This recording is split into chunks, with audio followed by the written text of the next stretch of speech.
The story begins as a boy named Sakura struggles walking on a tightrope. He thinks about how everyone sees him as trouble since he always gets into fights, and they even think he's cursed because of the way he looks. He ends up falling off the rope, and as he wakes up, he notes how he only cares about people who are strong. He goes into the town, where he sees a girl named Koto, who's being harassed by a group of men, and she tries to leave, but one of them grabs her. Sakura interrupts them, so their leader swings at him, but he dodges his attack, and easily defeats all of them. He wonders why they have the confidence to act like they're strong, when they're so weak, and he tells them to remember his name. As he walks away, Koto thanks him for saving her, but he can't believe she's talking to him. His face turns red, and he explains that he only defeated the gang because they pissed him off. But she wonders if he's hungry, and even though he refuses to eat with her, she still takes him to her cafe. She realizes that he isn't from around there, since she hasn't seen him before, and she notes that outsiders don't usually visit the town. She reveals that until recently, the security of the town was a concern, because they always have problems with gangs. She wonders if he hates the food she made, since he isn't eating it, so he has a bite, and he finds it delicious. She notes that his appearance is strange, and he wonders if she has a problem with it, so she mentions that she just finds him amazing. He tells her most people find him gross, and they usually tell him to fix how he looks, but she notes that she's seen worse. He mentions how a person's appearance doesn't matter in a fight, and he reveals that the reason he came to the Furin High School was because it has the best fighters. He thinks it's the best place for him, since he only knows how to fight, and he plans to beat everyone to reach the top.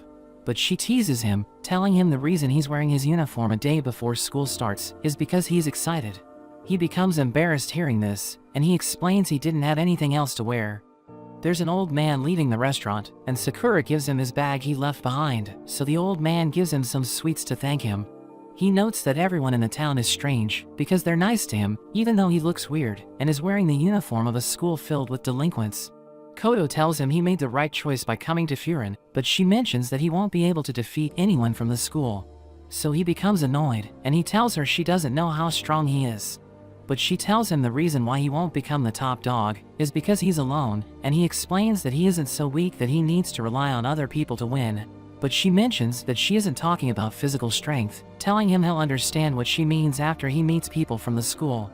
After he leaves her shop, he runs into the gang that he beat earlier, and their boss reminds him that he told them to remember him. He explains that it's hard to forget him, since he's wearing a wig and contacts, but he calls him disgusting after he realizes it's how he really looks. Sakura notes how it's the usual reaction people have after they see him, and the boss mentions he made a mistake by attacking them, but he punches him in the face again. He becomes angry, because he knows how weird he looks, but he doesn't understand why everyone hates him, even though he didn't do anything to them.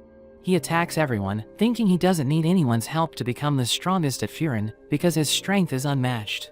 But during the fight, one of them threatens to stab Koto, and he thinks Sakura won't be able to do anything if he keeps her hostage, but he quickly kicks him away.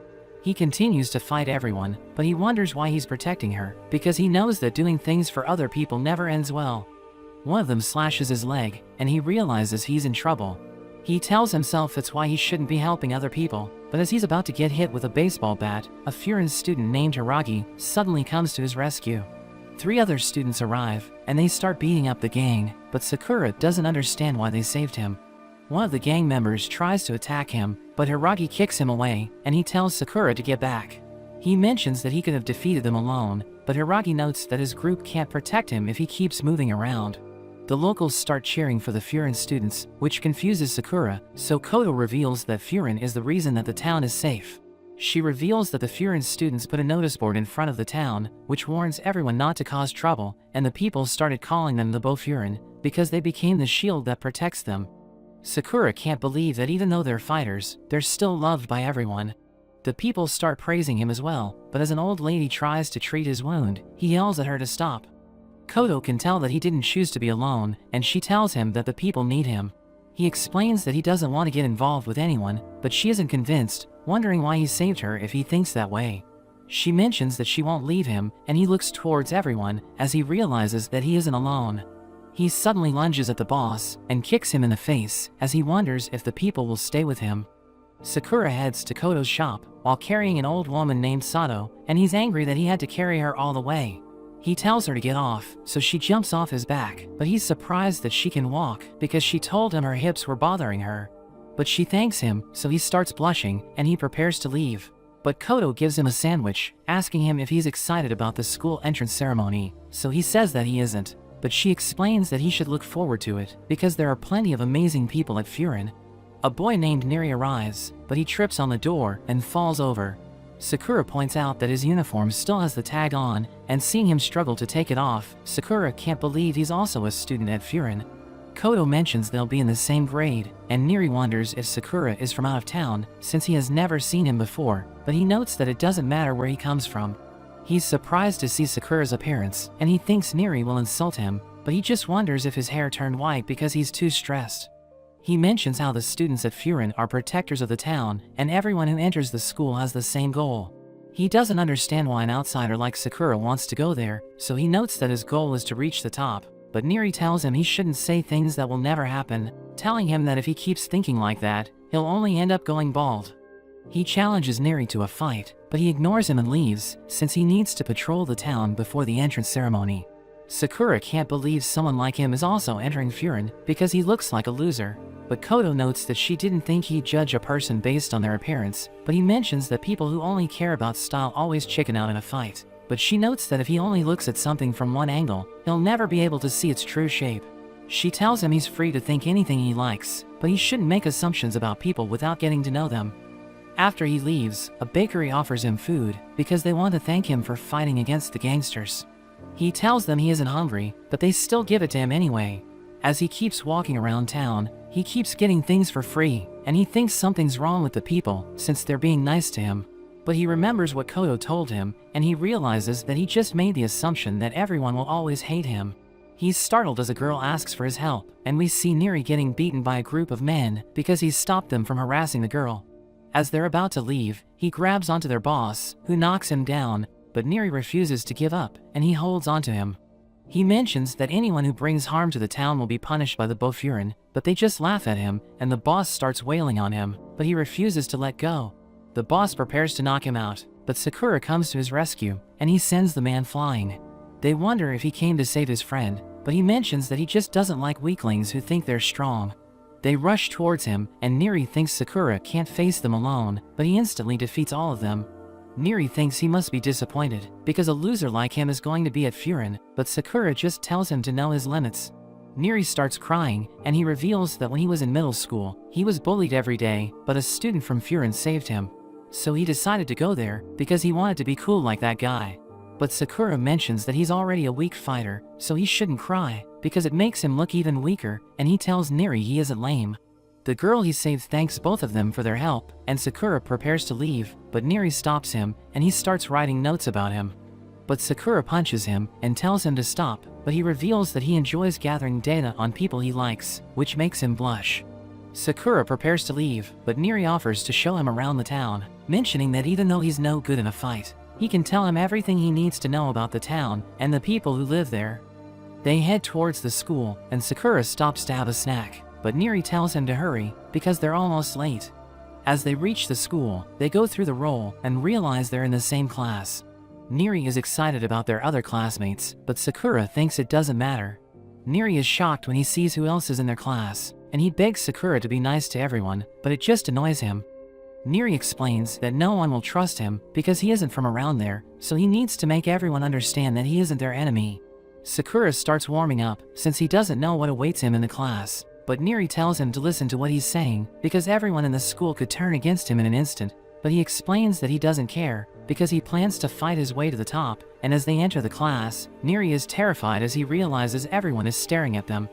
One of the students named Suo steps up to meet Sakura, who prepares to fight him, and Neri apologizes on his behalf. But he just pats Sakura on the back and praises him for his fight yesterday. The rest of the students have no idea what he's talking about, so he tells them about how Sakura protected the people, which impresses everyone, and it makes him blush. They wonder why he came to the school, so he explains that his goal is to reach the top, which scares Neri, and he tries to convince everyone that Sakura isn't planning on beating them. A student named Kotaro suddenly throws a table, and Neri begs Sakura not to fight him because he's the most dangerous person in the school. He goes to punch Sakura, but he dodges his attack, and he's excited to fight because it's what he expected from the school. As they start to fight, Suo notes that Sakura made a mistake because he said he'd become the top dog in front of Kotaro. We learn that he's the only person who was so skillful that he was allowed to call himself a Bofurin before starting, and he's extremely loyal to the current top of the school. One of the boys tells Suo to stop them, or Sakura might lose his life, and he suddenly slips while dodging the attacks.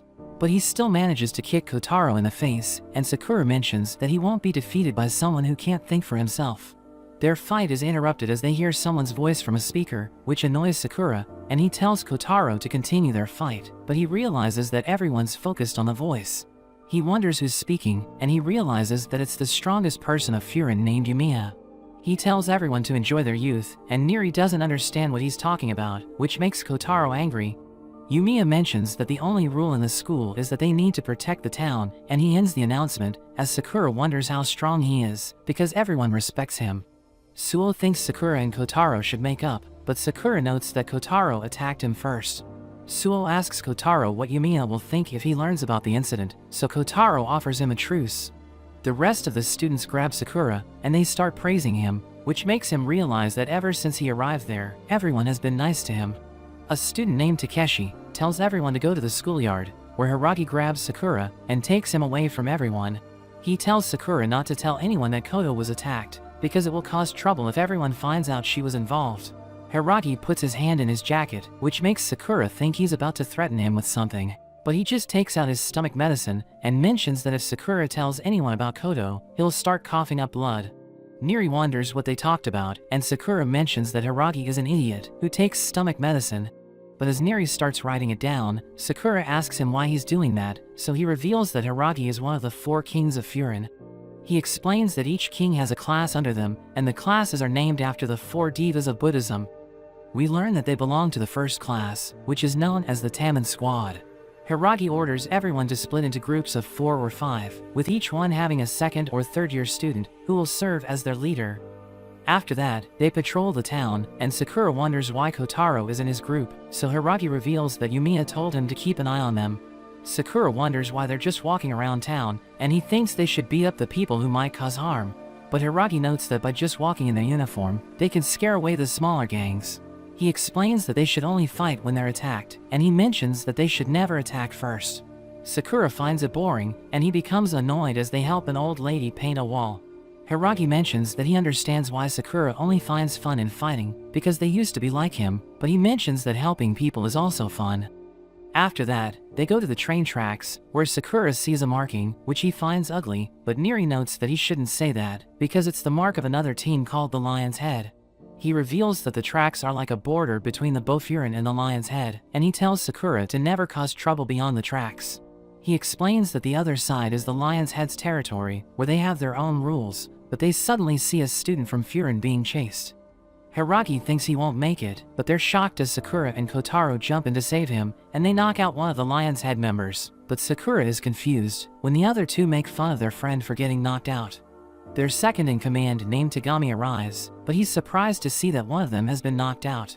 Hiragi tells him they were chasing a Furin student, but Sakura finds Tagami annoying because he's too laid back. The boy who got knocked out wakes up, and he yells at them for breaking the rules, but Tagami starts beating him up. Hiragi tells him to stop, since they should be on the same team, but Tagami takes the boy's jacket and notes that they have no need for the weak, but Sakura calls him lame, because he doesn't think beating up the weak shows strength, and he mentions that he's disappointed, because he thought he had found an interesting group. Tagami decides to leave him be for the time being, but he mentions that he'll beat him in a proper venue. After he leaves, Neri yells at Sakura and Kotaro, since their actions have started a war. He thinks that if Sakura didn't provoke Tagami, things might have calmed down, but they take the boy who was being chased named Sasaki, and they tell him to report to Yumiya. Sakura realizes that Hiragi is nervous, so he wonders how strong Yumiya is, but he's surprised to see him acting like a kid. Hiragi mentions that they have a problem, and Yumiya says that he already knows, but he thinks he's talking about seedlings. Hiragi is annoyed, because Yumiya isn't listening to him, and Sakura recalls that he was relaxed during the broadcast, but just his voice was enough to change the mood. Sasaki tells everyone how he ended up in the Lion's Head territory, telling them he was chasing a shoplifter. So he apologizes for his actions, since it sparked a clash between the 2 groups, and he starts to cry. But Yumiya thanks him, telling him he was just trying to protect the town, so there's no need for him to apologize. Yumiya learns about how Sakura and Kotaro attacked the lion's head, so he starts laughing, and Sakura explains that he got involved because they were beating up the weak. Yumiya pats him on the head, and as he praises Sakura for his action, he realizes that everyone follows Yumiya because he makes them feel safe.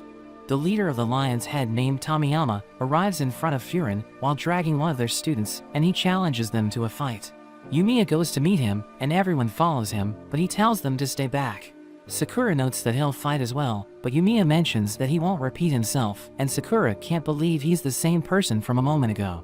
Tomiyama is excited to fight Yumiya, and he explains that Furin was the one to attack them first, so he's just responding to their actions. Yumiya notes that he has already done enough, since he beat up a lot of their students. So he tells Tomiyama to go back, but he tries to kick Yumiya, who blocks his attack. Yumiya wonders why he's so eager to fight, so he mentions that he's been bored ever since he became the leader. He notes that even though Yumiya is also in the same position, he's always having fun, and Tomiyama thinks it's unfair, so he wants to take over Furin. The other members of the Lion's Head arrive, and Tagami tells Tomiyama that attacking them on his own won't achieve anything. But he gets annoyed, since he was about to duel Yumiya, but Tagami mentions that it won't be possible, since everyone in Furin is watching them from inside the building. Yumiya orders everyone to stay put, and he notes that he's willing to fight Tomiyama in a duel if he tells his men they can't interfere. He accepts Yumiya's offer, but Tagami thinks they should fight another time, since it's getting dark, and if they fight at night, nobody will be able to see their faces getting smashed. Tomiyama mentions that since they're all involved, they should hold multiple matches, and the team that wins will take over the other. Yumiya thinks that only they should have a duel, but Sakura and the others also want to fight, so they agree on the matchups. After that, they go to have dinner at Koto's cafe, where Neri loses his mind, because if they lose the matches, the Bofurin will cease to exist. But Koto mentions that stressing over things won't change anything, so she tells him to calm down and believe in his friends. After eating the food, Sakura prepares to leave, because Hiragi and Yumiya aren't showing up, so Neri mentions that they had to calm down all the Furin students who were ready to fight. They arrive at the cafe, and as Yumiya starts talking to Koto, Sakura's face starts turning red, and he wonders if she's his girlfriend. Yumiya tells him it's not the case, and he reveals that she's his sister, but she notes that it's not true. She reveals that they were raised in the same institution, so he started calling her his little sister, which surprises Sakura that she's so young. He thinks she's mature for her age, which makes Yumiya angry, and Hiragi tells Sakura it's why he told him never to tell anyone that she was in danger. As they're eating food, Hiragi thinks about the old lion's head, and Sakura wonders if they were different before, so he notes that they weren't as violent. He mentions that Tomiyama and Tagami were their symbols of strength, and he doesn't understand how they got to their present condition, but Yumiya believes it's because of Tomiyama. He tells Sakura he'll understand once he talks to them, and he reminds Yumiya that they will fight them, but he explains that fighting is just another form of talking. As they're about to leave, Sasaki thanks them for saving him, and wishes them the best of luck. The next day, as they head to the tracks, Sakura notes that it's the first time he's fighting for someone else, but he feels more unbeatable than ever. They meet the lion's head, and Tomiyama tells them to follow him. Sakura looks around, and he's surprised to see that the place is filled with bars, so Neri mentions that it's the biggest bar district. Sakura wonders why Neri is with them, because he isn't fighting, but he notes that he's a member of the Bofurin, so he needs to at least protect himself, which is why he wants to learn from them.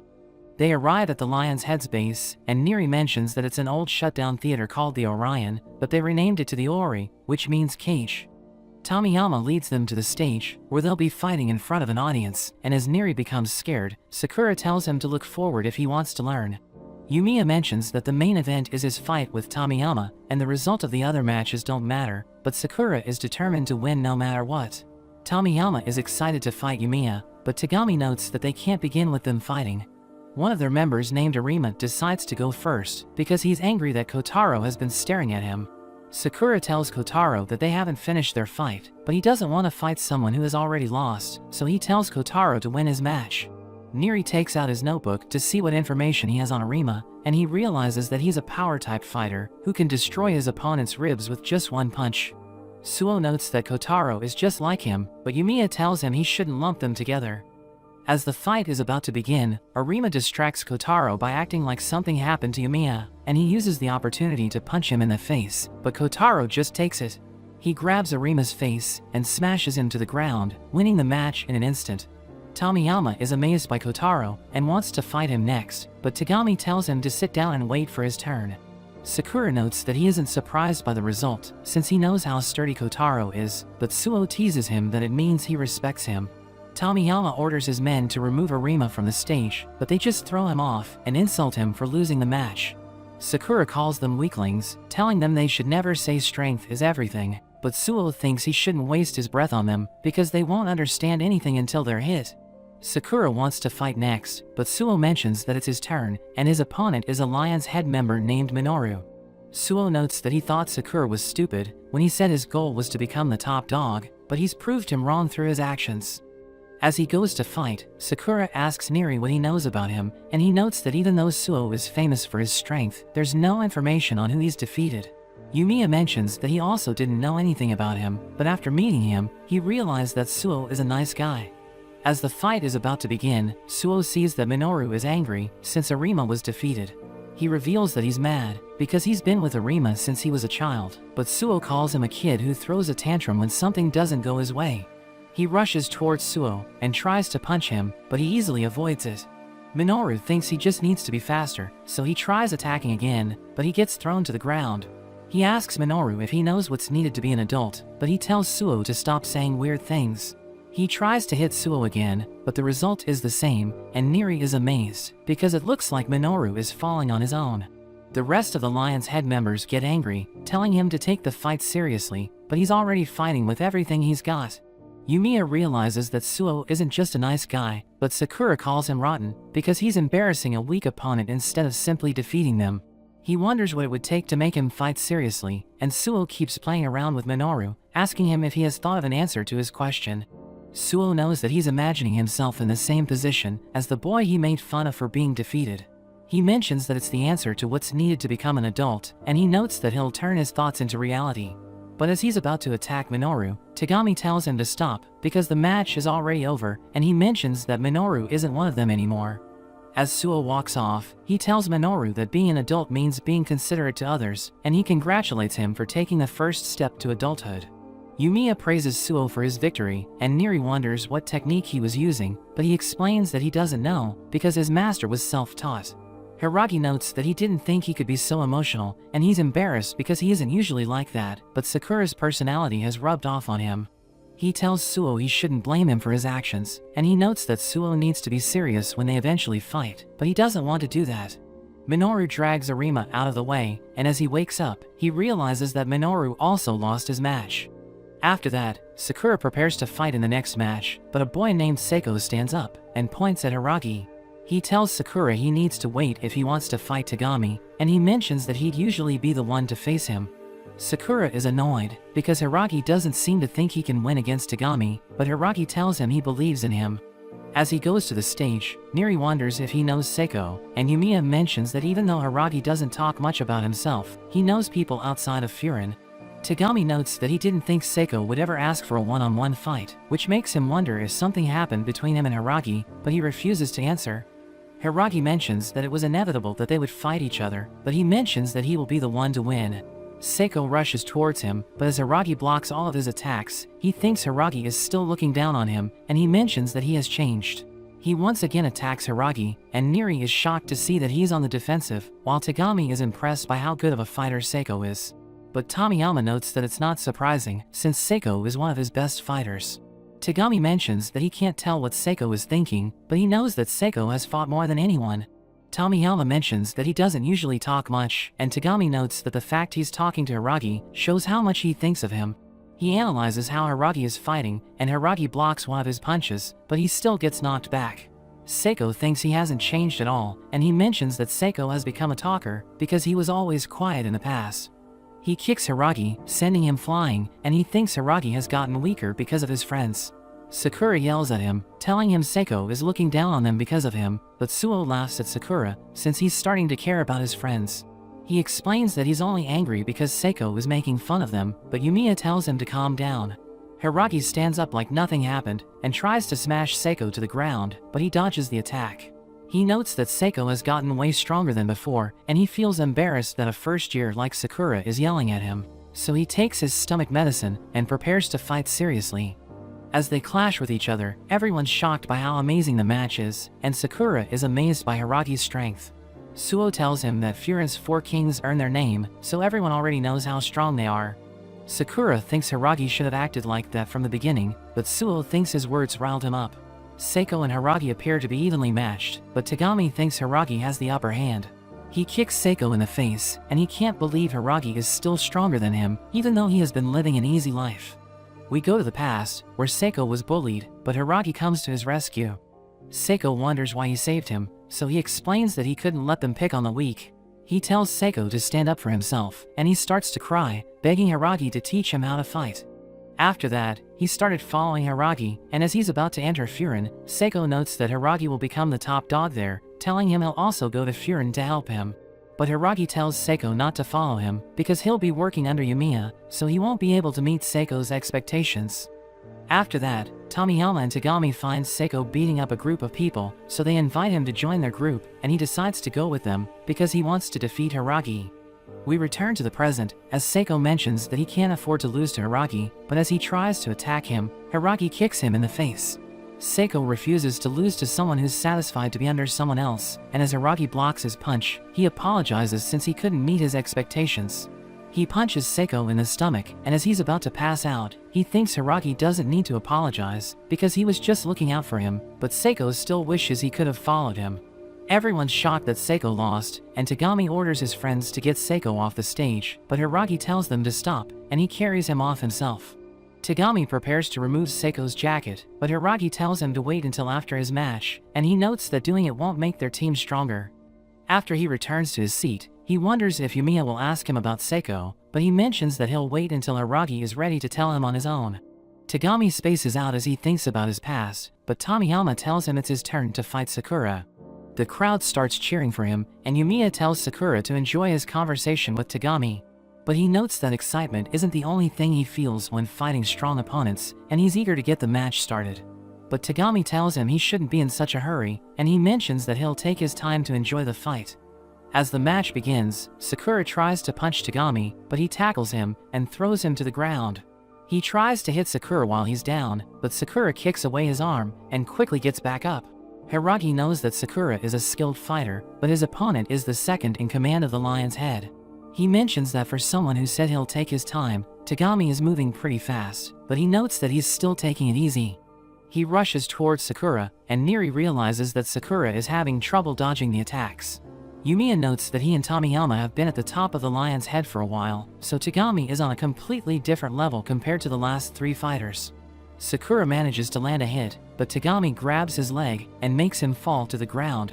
He tries to stomp Sakura, but he manages to dodge it, and Tagami reveals that he was angry because Sakura called him lame the first time they met. Sakura tries to take him down, but he just smashes him into the ground, and he mocks him for being defeated so easily. He notes that only the strong can get away with running their mouth, and he thinks Sakura only feels cool because the people around him are strong. But Sakura becomes angry, and he starts attacking relentlessly. He starts to land hits on him, as he notes that if Tagami really thinks of him like that, he'll never be able to defeat him. Sakura thinks that if he defeats Tagami, it will prove that the dumb logic their group goes by is wrong. He kicks Tagami in the face, but he refuses to go down, and he lands a counterattack, which knocks Sakura down. Tagami tells him he doesn't know anything about the Lion's Head, and he mentions that everyone there is aiming to become stronger. He stomps Sakura's head, which makes everyone think the fight is over, but he still tries to get up, and he tells Tagami his actions don't match the words he's saying, and he notes that they should change their name to the Bully Club, because all they do is beat up the weak. Tagami wonders what he means, and he goes over to Arima and Minoru, asking them what they were doing in the tunnels, because he knows that Furin wouldn't trespass into their territory without a good reason. They tell him how they were chasing a middle schooler from Furin, so Tagami beats them up and takes their jackets. Tomiyama tells him to do that after he has finished his fight, so he gets back on stage and apologizes to Sakura for making him wait. In a flashback, we see Tagami fighting against the Lion's Head members, and as he defeats them on his own, it impresses Tomiyama, so he makes him join them. Tomiyama talks about how believing in strength alone means they can't give in to anyone, and Tagami mentions that he's been hearing that ever since he came there. After defeating another group on their own, Tomiyama and Tagami return to the Lion's Head. Tomiyama mentions that he and Tagami are racing to see who will become the strongest first. Tagami mentions that ever since they came to the Lion's Head, they've been told that they need to be strong if they want to be free, so they think the strongest person will also be the freest. Tagami thinks about how Tomiyama embodies what it means to be a Lion's Head member, so he thinks that if Tomiyama becomes the leader, they'll be even better than before. But after Tomiyama becomes the leader, he tells Tagami that he thought being the strongest would make him free from everything, but he just finds it boring. He notes that every member of the Lion's Head should be as strong as him, and Tagami thinks he's planning to train them. There are a few members that rush over, and their leader mentions that a rival gang attacked one of them. But Tomiyama kicks him and takes his jacket, telling him there's no place for the weak in their group. Tagami doesn't understand what he's thinking, but Tomiyama reminds him that he's the leader, so he makes the rules. Tagami realizes that he's changed, but he still decides to help him remove the weak from their group. He tells Tomiyama to keep laughing with the others, but he hopes that his previous self will one day return. We return to the present, as Sakura kicks Tagami in the stomach, but he realizes that Tagami is holding back. Sakura thinks about how he picked a fight with Tagami because he thought he knew everything about him, but he doesn't understand why he beat up Arima and Minoru. Sakura asks him what his goal is, and why he attacked his own members, so he mentions that the Lion's Head isn't a place for scum. He thinks about how he can't go back to his old self, because he needs to keep carrying Tomiyama's mistake. But when he heard of Furin, he thought they could be the spark that could change the Lion's Head, which is why he dragged everyone into a fight. He tells Sakura he wants to go to the mountains, but Sakura tells him to stop daydreaming, and he plans to defeat Tagami, to prove that he's lame, telling him that after he's defeated, he should start acting cooler so he can fight him again. He calls Sakura selfish, telling him he's bragging against someone who's much more skilled than him, but Sakura starts to attack him, as he mentions that no matter how strong his opponent is, he'll never back down. He mentions that he'll never change, which makes Tagami think about his past, and as he spaces out, Sakura lands a kick on him. Tagami punches his face, which makes him smile, and he reveals that he knew Tagami wasn't fighting at full strength, so he decides to give it his all. As they start clashing, everyone's shocked to see that they're smiling, even though they're both getting hit. Suo is amazed by Sakura, while Miri starts crying, and Hiragi mentions that he didn't think Sakura was such an amazing fighter. Sakura never thought he would have so much fun fighting someone like Tagami, and as he punches Sakura in the stomach, he's annoyed at how happy he looks. They both kick each other in the face, which knocks both of them down, but Tagami starts laughing, because he didn't think fighting could be so much fun. As they get up, Tagami mentions that they've been fighting for a while, so it's time to end the fight. They rush towards each other, as Tagami remembers the time when Tomiyama beat up their own member for the first time, and he thinks that instead of going along with everything Tomiyama said, he should have fought him. As Sakura punches him in the face, he thinks about how Sakura will become even stronger, and he wishes he'll never change. Tagami falls to the ground and gives up the match, but everyone can't believe it, because the Tagami they know would never give up. Sakura gets angry, and he yells at Tagami because he let him win, but Tomiyama gets up on the stage and tells Yumiya that it's time for their fight. Sakura mentions that he isn't done yet, and Tagami tells Tomiyama to stop, because they're the ones in the wrong, but Tomiyama kicks him away. Sakura gets angry and is about to punch him, but Yumiya holds him back, saying he will take care of him. As Sakura gets off stage, he doesn't understand why he's so angry, because he thought he was used to seeing people get beat up. Tomiyama is excited that it's his turn to fight, but Yumiya mentions that he needs to ask him something first, and he wonders if Tomiyama felt anything during the last fight. So he reveals that he didn't, and Yumiya thinks it's too bad for him, but Tomiyama has no idea what he's talking about. He thinks it's unfair that Furin has so many strong members, but everyone in the Lion's Head is weak, which prevents him from being free. He mentions how Yumiya is always having fun, so he believes that if he takes over Furin, he'll finally be free. Tomiyama rushes at him, and he manages to get on top of him, and he starts punching his head. He continues to have the upper hand in the fight, and Suo is shocked by his movement, so Hiragi notes that it's how he became the youngest ever leader of the Lion's Head. Sakura realizes that if Yumiya hadn't stopped him, he would have ended up in a worse condition than Tagami, so he vows to become stronger. Yumiya mentions that things won't get better for Tomiyama if he keeps thinking about things that never happened, but Tomiyama tells him his words don't make sense. He jumps towards Yumiya, but he decides to step back, seeing that Yumiya is about to attack him. He dodges his punch, but he still starts bleeding, and Yumiya tells him if he doesn't understand what he's saying, he won't win the match. As the fight continues, Tomiyama lands hits on Yumiya, which impresses everyone.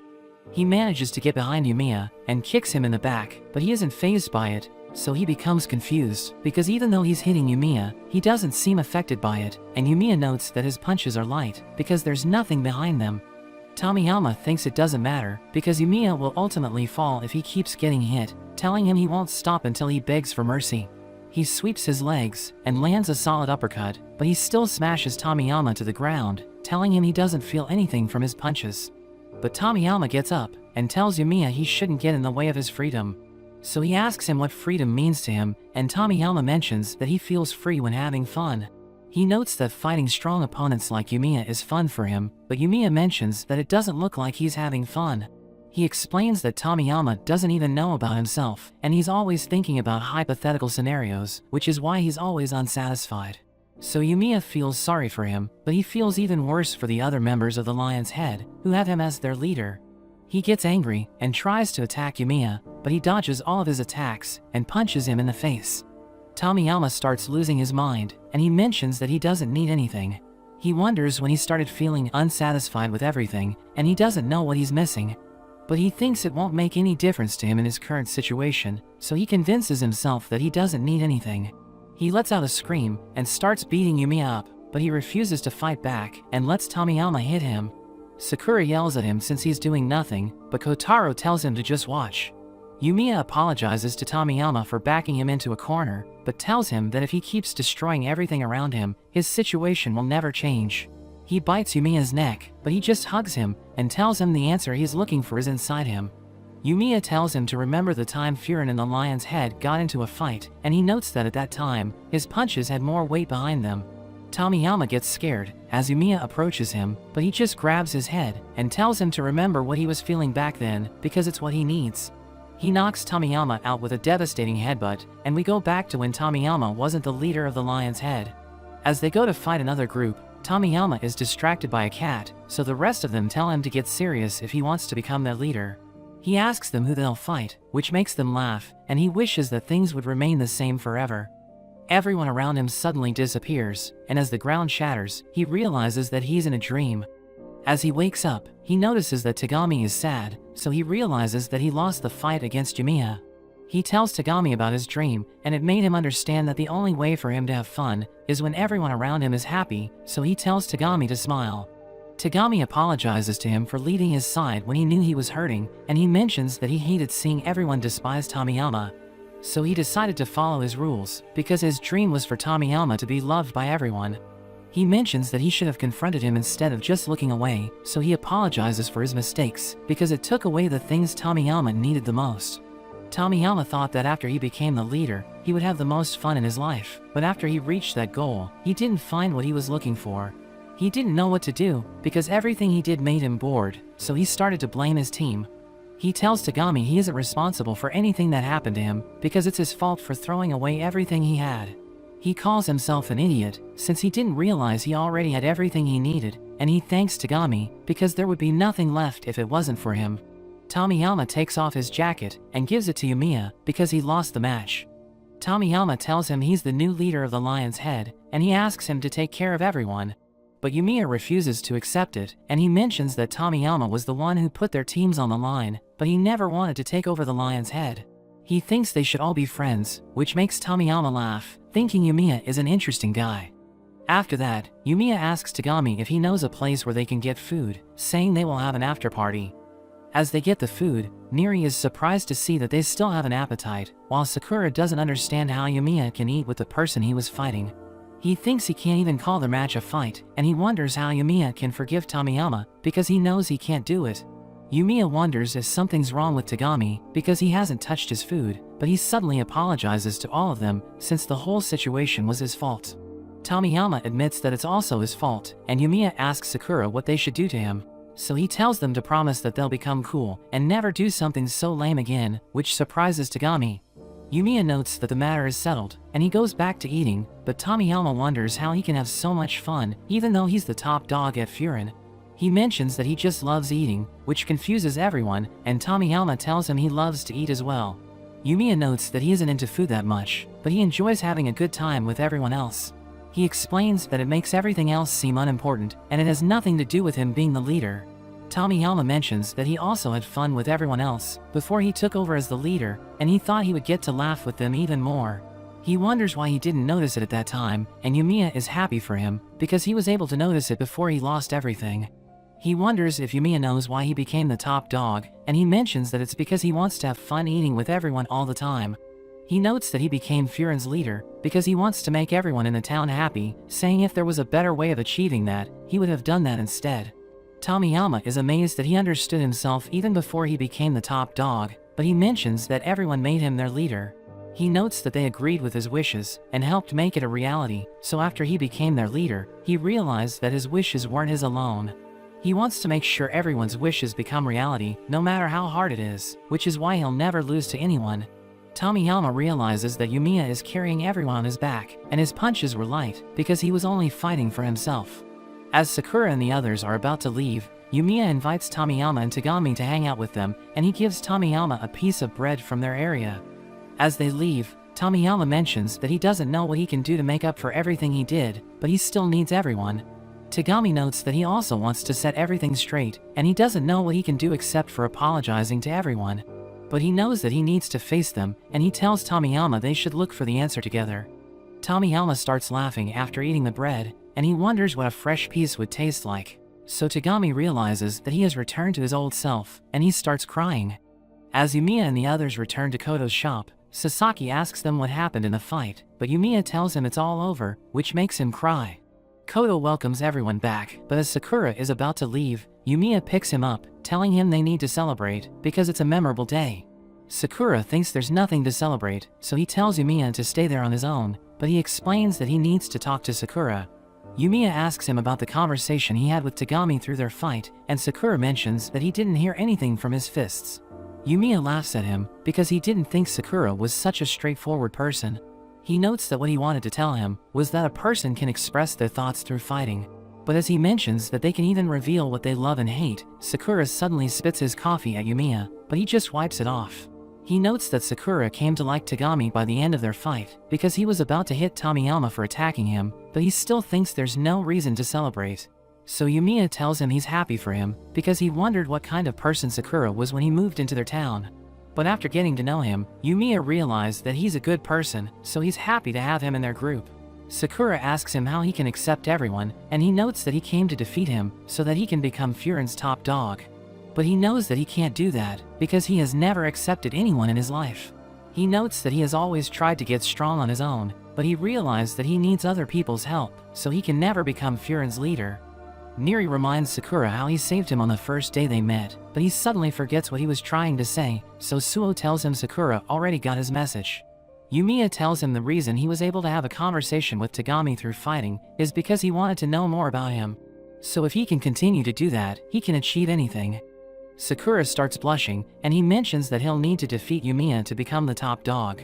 So Yumiya notes that he'll face that problem in the future, but Kotaro gets angry and tries to throw a chair at Sakura. The next day, as Sakura walks around town, he keeps remembering what Yumiya said to him, but he's startled as Neri and Suo suddenly appear. He wonders how long they've been standing there, and Neri notes that they've been trying to get his attention for quite a while. As they go to school, Suo tells Sakura that there's no need for him to be embarrassed, but he tells Suo to shut up, and Neri feels like everyone's staring at them. As they enter their class, everyone starts asking them about their fight with the lion's head, so Sakura and Suo tell them to get all the details from Neri. A boy named Taiga also wants to know the details, which surprises Neri, and he tells Sakura that even though Taiga is weird, he's just as strong as Kotaro and Suo. He asks Suo if he's ready to answer his question, but Suo notes that he already said no. Taiga turns his attention to Sakura, which makes him think he's about to attack him, but Taiga just asks him what his aesthetic is. Sakura is confused, since he doesn't know what Taiga is trying to say, so he explains that an aesthetic is how a person lives their life. Neri mentions that it's difficult to understand the true nature of a person through numbers, so he needs to know their thoughts as well. Taiga notes that they should all hang out after school, but everyone starts making excuses. Kotaro arrives in the class, but he just ignores Taiga, who mentions that he'll take them to his favorite place. Sakura and Suo also reject his offer, but Sakura changes his mind when Neri mentions that they'll have delicious food. Neri forces both of them to come with him to the restaurant, and as they arrive, Sakura doesn't think he can get a decent meal. but Taiga recommends a dish, which is both healthy and delicious, and Sakura is surprised that it looks good in the picture. Taiga challenges him to a fight, saying he thinks a person like him, who declared in front of everyone that he'll become the top dog, must have an aesthetic. Sakura remembers how Yumiya told him that he can get to know a person by fighting, so he accepts the challenge. Their classmate Kiryu arrives with a girl, and Sakura is surprised to see him holding her hand. Niri is excited, because 4 of the 5 strongest people in their class are at the restaurant, and Sakura wonders how strong Kiryu is.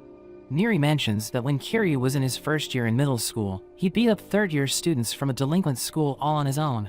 Sakura wants to know more about him, but Niri wonders why his face is turning red. Taiga invites Kiryu to sit with them, telling him Sakura wants to know more about him. Kiryu refuses his offer, since he's busy, but Taiga goes to his table and continues to bother him. So Kiryu tells him to stop, and he notes that people get scared of him because of his size and appearance. Kiryu tells him if he continues to act like that, he'll never get a girl, and Niri thinks they're about to fight, but he's surprised as Taiga just apologizes to the girl for scaring her. They decide to leave, and Niri wonders if Kiryu's words got to Taiga, but he mentions that he doesn't like to accidentally scare people. They hear noise coming from outside the restaurant, where Kiryu has been surrounded by a group of people, so they ask him what's going on, and he reveals that he saw a girl being taken away, so he saved her, but he didn't expect the boy to return with his gang. Taiga calls him cool, saying his aesthetic is taking care of women, but he tells Taiga it isn't the time to talk about that. One of them tries to attack Taiga, but Sakura kicks him away, and he mentions that he hates people like them. As the fight begins, Taiga gets hit in the face and falls to the ground, which surprises Sakura. But he blocks the next attack and slams his opponent to the ground, revealing that he always allows his opponents to get a hit on him. Kiryu starts throwing people towards Sakura, which makes him annoyed, but he notes that it will end things more quickly. Niri wonders if he's doing that just for fun, but Suo doesn't think that's the case, and he tells Kiryu he doesn't need to worry about the girl's safety. One of the gangsters charges at Suo, but he throws him to the ground, which impresses Kiryu, but as he's distracted, 2 of them try to attack him from behind. Sakura kicks them away, and he tells Kiryu to keep throwing their opponents towards him because he realized that he was doing that to protect the girl. After they defeat everyone, Taiga tells Sakura to mention the Bofurin's creed, but Niri notes that Sakura doesn't know it since he's from out of town. So Taiga recites it instead, and Sakura recalls that Hiragi said the same thing when he first met him. Kiryu is amazed by how strong Sakura is, but Taiga thinks it's to be expected, since his goal is to reach the top. Kiryu tells Sakura to give him his number, but he doesn't know how. So Kiryu goes through his phone, which makes everyone laugh, because it's completely empty. The next day, as Sakura is eating at Koto's cafe, he's startled when she suddenly appears behind him, asking him why he's glued to his phone. She realizes that he's texting his friends, so she adds her contact info to his phone. Niri asks everyone when they're choosing their grade rep, and Sakura tries to ask them what that is, but he gets angry, since it takes him too long to type a message. As he goes to his class, he yells at everyone, and asks them what a grade rep is, so Suo tells him they were just about to explain that. Takeshi joins them with 2 other students, and Niri notes that they're the Taman Squad second-year grade rep and vice reps. Takeshi explains how the grade rep is responsible for everything that happens in their class, and he tells everyone to nominate a student. Sakura realizes that the grade rep is like the top dog of their class, so it should be someone like Yumiya, but he's shocked as Suo nominates him for the role. Everyone starts speaking in Sakura's favor, which makes him blush, and he tells them Kotaro would be a better fit for the job, but Suo mentions that he isn't interested in such things. Sakura wonders why they're all agreeing to him becoming the grade rep, even though he isn't from their town, but they think it doesn't matter. Suo notes that he and Niri will be vice reps, and he tells Sakura he should accept the position because everyone in the class trusts him. As he thinks about what to do, the second-year student named Ren starts yelling at them for taking too long to decide. But he begins speaking in a normal voice after someone takes off his headphones. He tells Sakura he'll be the grade rep because it's clear that everyone supports him, telling him he can leave the position in the future if he doesn't like it. Suo mentions that everyone will help him, and they tell him he shouldn't think so hard about it because even though he'll be the grade rep, he'll still be just another student in the class. Takeshi thinks Sakura should lead the class, but he doesn't know what to do, so Takeshi tells him to follow Ren on his town patrol and see what he does.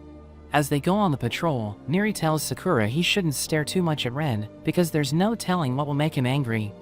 An old lady tells Ren her little girl Lisa has gone missing, so he tells her they'll take care of it, but they're shocked as he just tells his vice rep to handle the situation.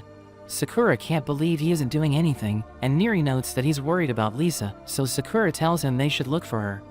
Takeshi arrives there as he runs after a cat, and he reveals that it's the Lisa they're looking for. She quickly gets on a roof, and they're surprised to see how quickly Sakura does the same. He keeps running after her, and as she jumps into the river, Ren also jumps in to save her. After that, the old woman thanks Ren for his help, and he tells her she shouldn't lose Lisa again, because there's no guarantee they'll always find her. Sakura asks Ren what his reason was for becoming the grade rep, but he explains that he doesn't have one, and he mentions that everyone forced him to do it. So Sakura notes that if that's the case, he should just leave the position, but it makes him angry. Ren tells him that even though he depends on everyone else, they depend on him as well, so he'll do everything to make sure he doesn't let them down. Sakura asks Neri and Suo if the reason they voted for him to become the grade rep is because they rely on him, which makes them smile, and they tell him he can depend on them as well. The next day, as Sakura carries an old lady to Koto's shop, he falls to the ground, and Koto wonders if he had trouble sleeping since he has bags around his eyes. But he knows that he can't tell her that he was up all night, thinking about what to do as the grade rep. She asks him if they've selected the grade rep, which makes him spit up his coffee, and she realizes that he was chosen for it. He mentions that he doesn't know what to do, and as she gives him advice, he tells her it's none of her business. She tells him to learn the faces and names of everyone in the class, because calling someone by their name shows that he recognizes them. He realizes that he has never called a person by their name in his life, and she tells him to say her name, which makes him embarrassed. He runs away, so the old lady thinks he's shy, but Koto notes that he's afraid of getting close to people. In the class, Neri tells everyone's names to Sakura, and he doesn't think he can remember all of them. But Suo appreciates the fact that he's trying, because it shows them that he's taking the position of grade rep seriously.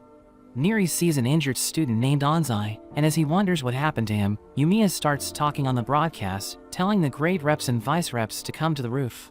As they arrive, Takeshi tells them it's a meet and greet, but everyone already knows each other.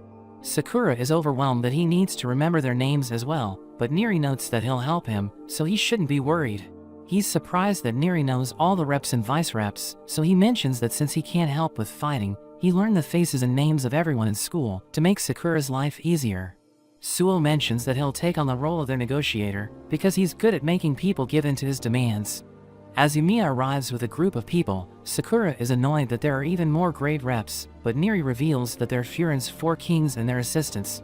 Before Yumiya talks about anything, he tells them the planting of the seedlings for the year is successful, and he thanks Kotaro for his help. Hiragi is annoyed, and he tells Yumiya to address everyone, so he bows in front of them, saying he'll be counting on them, because he can't achieve everything on his own.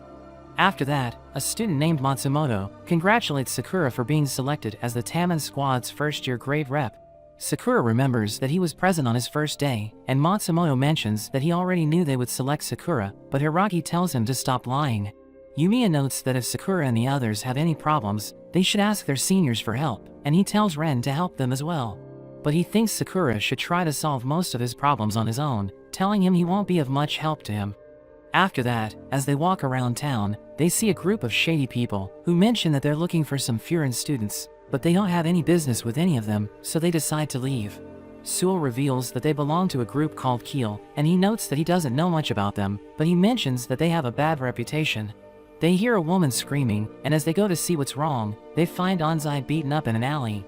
He explains that he was running from a big dog, so he hid in the alley and passed out, but Sakura knows that he's lying. Anzai mentions that he's fine, and tries to leave, but Suo asks him if Keel did that to him. He tries to act like he doesn't even know what Keel is, but seeing the look on his face, they realize that Suo's suspicions were right. After he leaves, Neri asks Sakura what they will do to help him, but Sakura mentions that he didn't say anything, so there must be a reason why he isn't talking about it. Neri thinks they should still help him, because he's their friend, but Sakura doesn't say anything, and decides to leave as well. We see Anzai talking to a girl, who thinks they should ask Furin for help, but he mentions that their job is to protect the town, so he can't involve them in his personal business. She wants to help him anyway, but he notes that it's too dangerous, and he tells her he'll take care of everything. After he leaves, she starts crying, but Sakura arrives there, and asks her to tell him what they were talking about. She mentions that she and Anzai have been friends since they were kids, and they used to play in the park, where another boy named Nagato became their friend. After they grew up, they went to separate high schools, but they still thought they would continue to be friends. She saw Anzai beaten up by someone, so he told her that he tried to stop a member of Kiel from stealing a purse, but he was shocked to see that it was Nagato. She tells Sakura that Nagato isn't that kind of person, so Anzai went to get him back, but he returned alone and was beaten up. Sakura is surprised to see her crying, and she mentions that she's frustrated, because even though her childhood friend is in trouble, she can't do anything. Sakura decides to help her, and she mentions that Anzai told her he can't get Furin involved, because they're busy protecting the town, but he tells her he'll work something out. She thanks him for his help, but he notes that he didn't have a choice since she was crying. The next day, as Sakura goes to class, he thinks about how he said he'll take care of everything, but he has no idea what to do. A student gives Anzai an envelope, saying someone in a hood told him to deliver it to him, and after he opens it, he runs out of class. Sakura runs after him, and he manages to catch up to him, but he tells Sakura he has nothing to do with it, so he reveals that he talked to his friend yesterday. He takes the envelope from Anzai, and as he opens it up, he sees a picture of Nagato after getting beaten up by Kiel. He asks Anzai to tell him everything, so he reveals that 2 days ago, he saw a person stealing a purse, and when he tried to stop him, he couldn't believe it was Nagato. The next day, he went back to find out what's going on, and he was shocked to see Nagato getting bullied by other Kiel members. So he tried to save him, but Nagato told him to mind his own business. Sakura doesn't understand why he's with Kiel, even though they treat him badly, but Anzai mentions that Nagato was crying, so he wants to help him. Sakura decides to go with him, and Anzai mentions that he doesn't want to involve Furin in his personal problems, so Sakura notes that he isn't going as a member of Furin. But the class overhears their conversation, and they all decide to go, saying they're just helping out their friend. Sakura and his classmates look for Kiel's hideout, and he notes that he has no idea what their goal is, but he heard rumors that they're committing crimes. He thinks they're evil because of what they did to Nagato, and he's determined to save him, saying he'll defeat anyone who gets in his way. Anzai knows that they like to fight together, and he mentions that they always have weapons, so he tells everyone to be careful. Sakura's group reaches Kiel's hideout, but they realize the door is locked, so they wonder how they can get in. Kotaro tries to open it, but it won't budge, so he kicks it open, and everyone's impressed by his strength. The leader of Kiel sees them, and he tells them they aren't welcome there, telling Nagato his friends have arrived. The leader grabs onto him, so Anzai becomes angry, and he's about to charge in, but Sakura stops him. He tells the leader to give Nagato to them, but he refuses, telling them Nagato still hasn't reached his quota. So Sakura realizes they have no choice but to fight, and the leader mocks him, telling him he isn't heroic because he brought his classmates with him, and they're suddenly surrounded. They realize they're outnumbered, so Anzai apologizes for getting them into trouble, but they prepare to fight anyway, thinking they can come out on top. Sakura tells them to sit back, because he doesn't need their help, but they decide to fight by his side. The leader orders his men to attack, and they clash with Sakura's group. Everyone starts fighting, and Sakura's friends are impressed, because the Kiel members are no match for him. The leader watches the fight, and he observes the best fighters in Sakura's group. Anzai and Sakura rush in, and their friends clear a path for them, as the leader realizes that they're coming for him. Nagato sees Anzai approaching, and he charges at the leader, but he blocks his attack, and tells him he's too aggressive. The leader kicks him away, and Sakura sees him as he falls down the stairs. But a boy suddenly attacks Sakura, telling him Kiel's best fighters are about to join the battle. 4 of their elite members appear before Sakura's friends, and they show their faces, as the leader notes that it's time for round 2. Sakura wonders why they're all smiling, but one of them, named Kondo, attacks him with a metal pipe, telling him he can't win if he just keeps dodging. A boy named Kirishima pushes Taiga back, but Taiga tells him villains always lose in the end. Another one of the elite fighters named Mogami attacks Kotaro with his weapon, but he manages to defend himself, so Mogami realizes he's a worthy opponent. Another boy named Kaga struggles to hit Kiryu, telling him he moves like a girl. He tells Kaga to stop being rude, but he calls Kiryu a princess. Suo is being attacked by a boy named Tone, who thinks it will be easy to defeat him because he's protecting Niri. He explains that he's stronger when he's fighting to protect someone, but Tone thinks he's just trying to act tough. Sakura realizes that his classmates are losing, so he rushes to help them, but Kondo stops him, telling him to focus on their fight. Sakura tells him to get out of the way, but he suddenly gets hit from behind, and his head starts bleeding. The leader notes that he now has the advantage, because his elite members have suppressed the best fighters in Sakura's group. He thinks Anzai is an idiot for attacking him alone, and he realizes that Sakura's classmates are just first-year students, so he thinks they're no match for his men. Niri freaks out, as he realizes that they're losing the fight, and he thinks Suo is struggling, because he can't move freely. He thinks he's lame because he isn't a capable fighter, but he thinks he needs to do something. So he runs off and tackles one of the Keel members, but he gets beaten up, and a boy is about to finish him off. But he suddenly gets blown away as Ren appears with his vice reps. Takeshi is glad they made it in time, and the Keel members recognize Ren because he's notorious for being extremely violent. The leader wonders what he's doing there, telling him they aren't a threat to the town, and he explains that they just have a beef with Anzai. But Ren explains that Furin protects everyone in the town, including everyone important to them. He calls the leader an idiot because he attacked the members of Furin, telling him he knows what will happen next. The Keel members are afraid of Ren, and the leader tells them to beat him up, but they don't follow his orders. So he asks them if they want to end up like Nagato, and they attack Ren, but his vice reps protect him. He tells them he'll deal with the leader, and his vice rep Yudo takes Neri to safety, telling him to stay there until the fight is over. Takeshi tells Sakura's group to fight on, and the Keel members try to stop Ren, but he easily knocks them out. He sees Anzai lying on the ground, so he helps him sit down, and the leader is surprised by Ren's kindness. Sakura tells him not to touch the leader because he wants to be the one to beat him, but Kongo reminds Sakura that their fight isn't over yet. They charge at each other, but they stop as Ren approaches them, and he asks Sakura if he knows what's going on. Kongo tells Ren not to interrupt their fight, but he freaks out as Ren prepares to kick him, so he backs away, wondering if Ren is even human. He knows that Sakura is only thinking about defeating the leader, so he hits him, telling him his classmates are getting beaten up, and Ren explains that his priority as grade rep is to look after his class, so he realizes he's screwed up, but he notes that he can't forgive the leader, so Ren promises to give him a good beating. He leaves to deal with the leader, and Kongo thinks he's lucky because he isn't strong enough to defeat Ren. But Sakura suddenly hits himself because he thinks he's lame, and he tells Kongo he doesn't have time to play with him. Ren approaches the leader Notori, who thinks they're the same because he saw how Ren hit Sakura. He thinks Ren uses fear to lead everyone, telling him he also uses it to get his men in line. But he wonders why Ren likes to pretend he's a good guy, and tells him he should leave Furin because protecting people doesn't suit him. Notori invites him to join Keel, but he refuses, telling him he doesn't enjoy beating people up. Kongo gets pushed back and realizes that Sakura is in the zone, so he orders his men to gang up on him, but he easily defeats them all.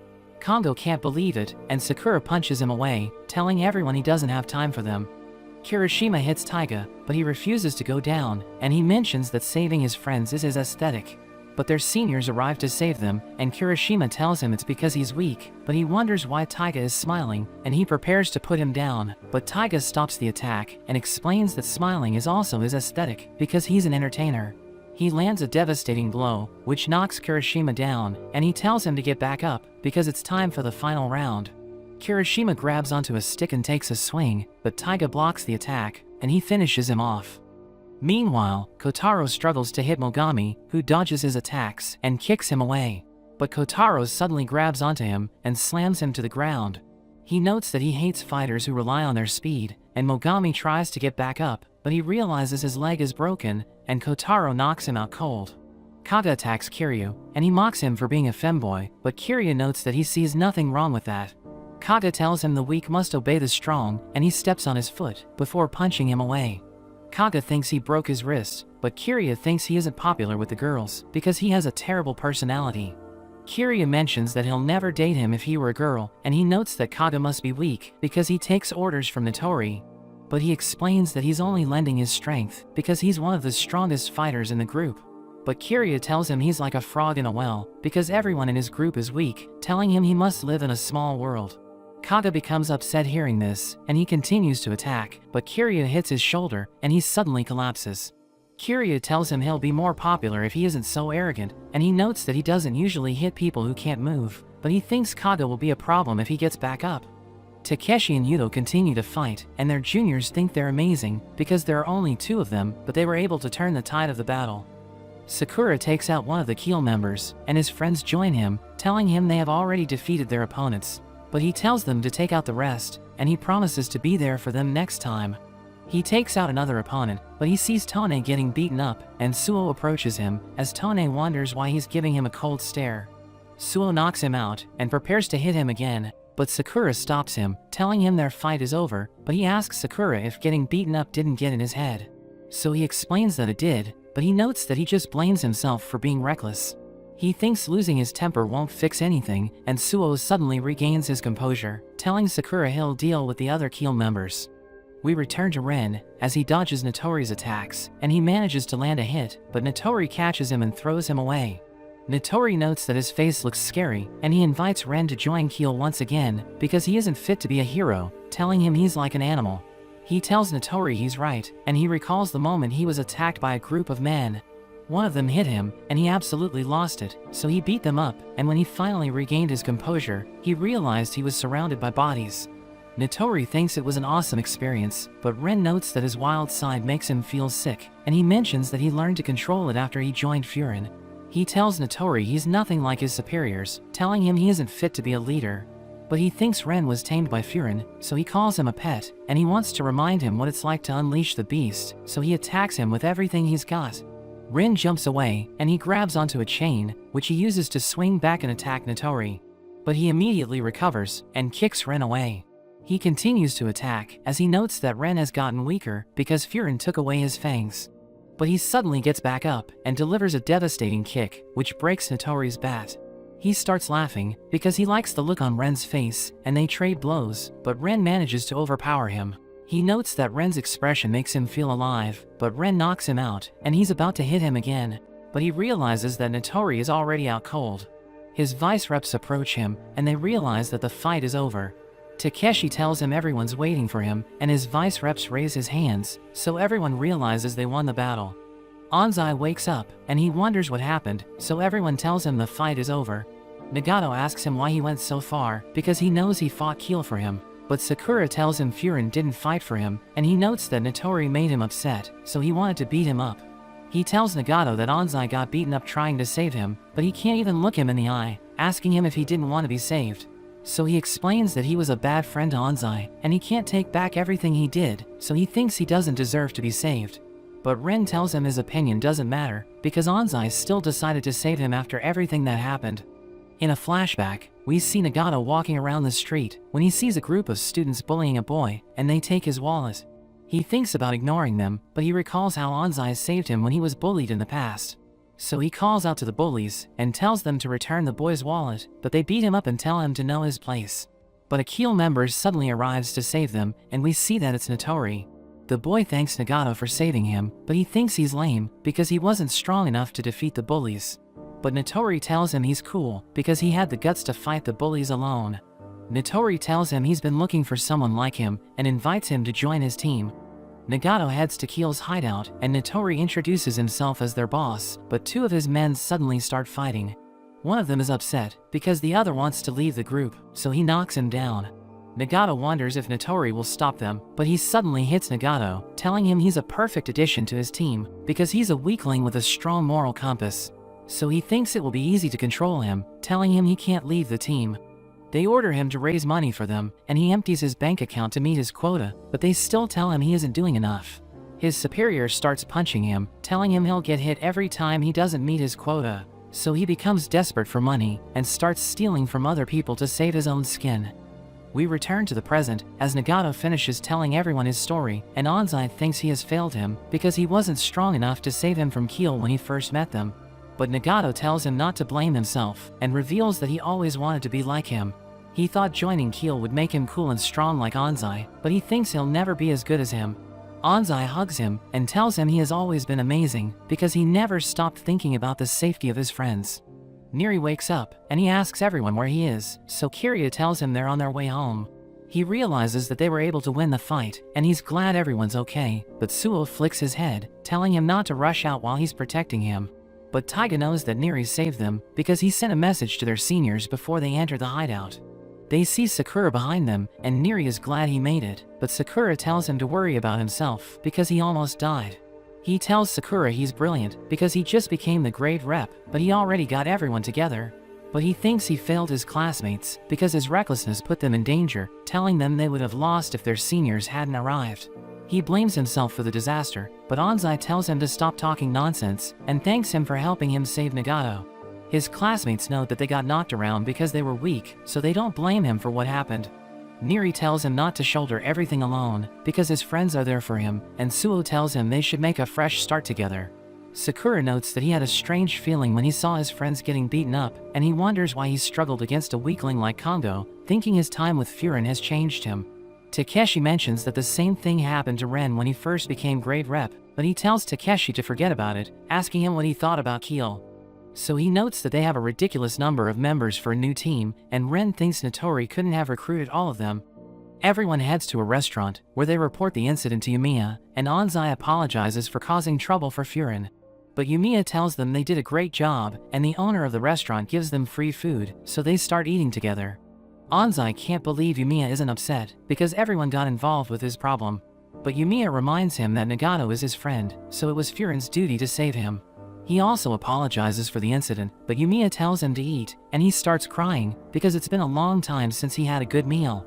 Yumiya tells him to remember the taste of the food, because they can't enjoy their meals when things get rough, but it tastes even better when they eat it with someone who puts their mind at ease.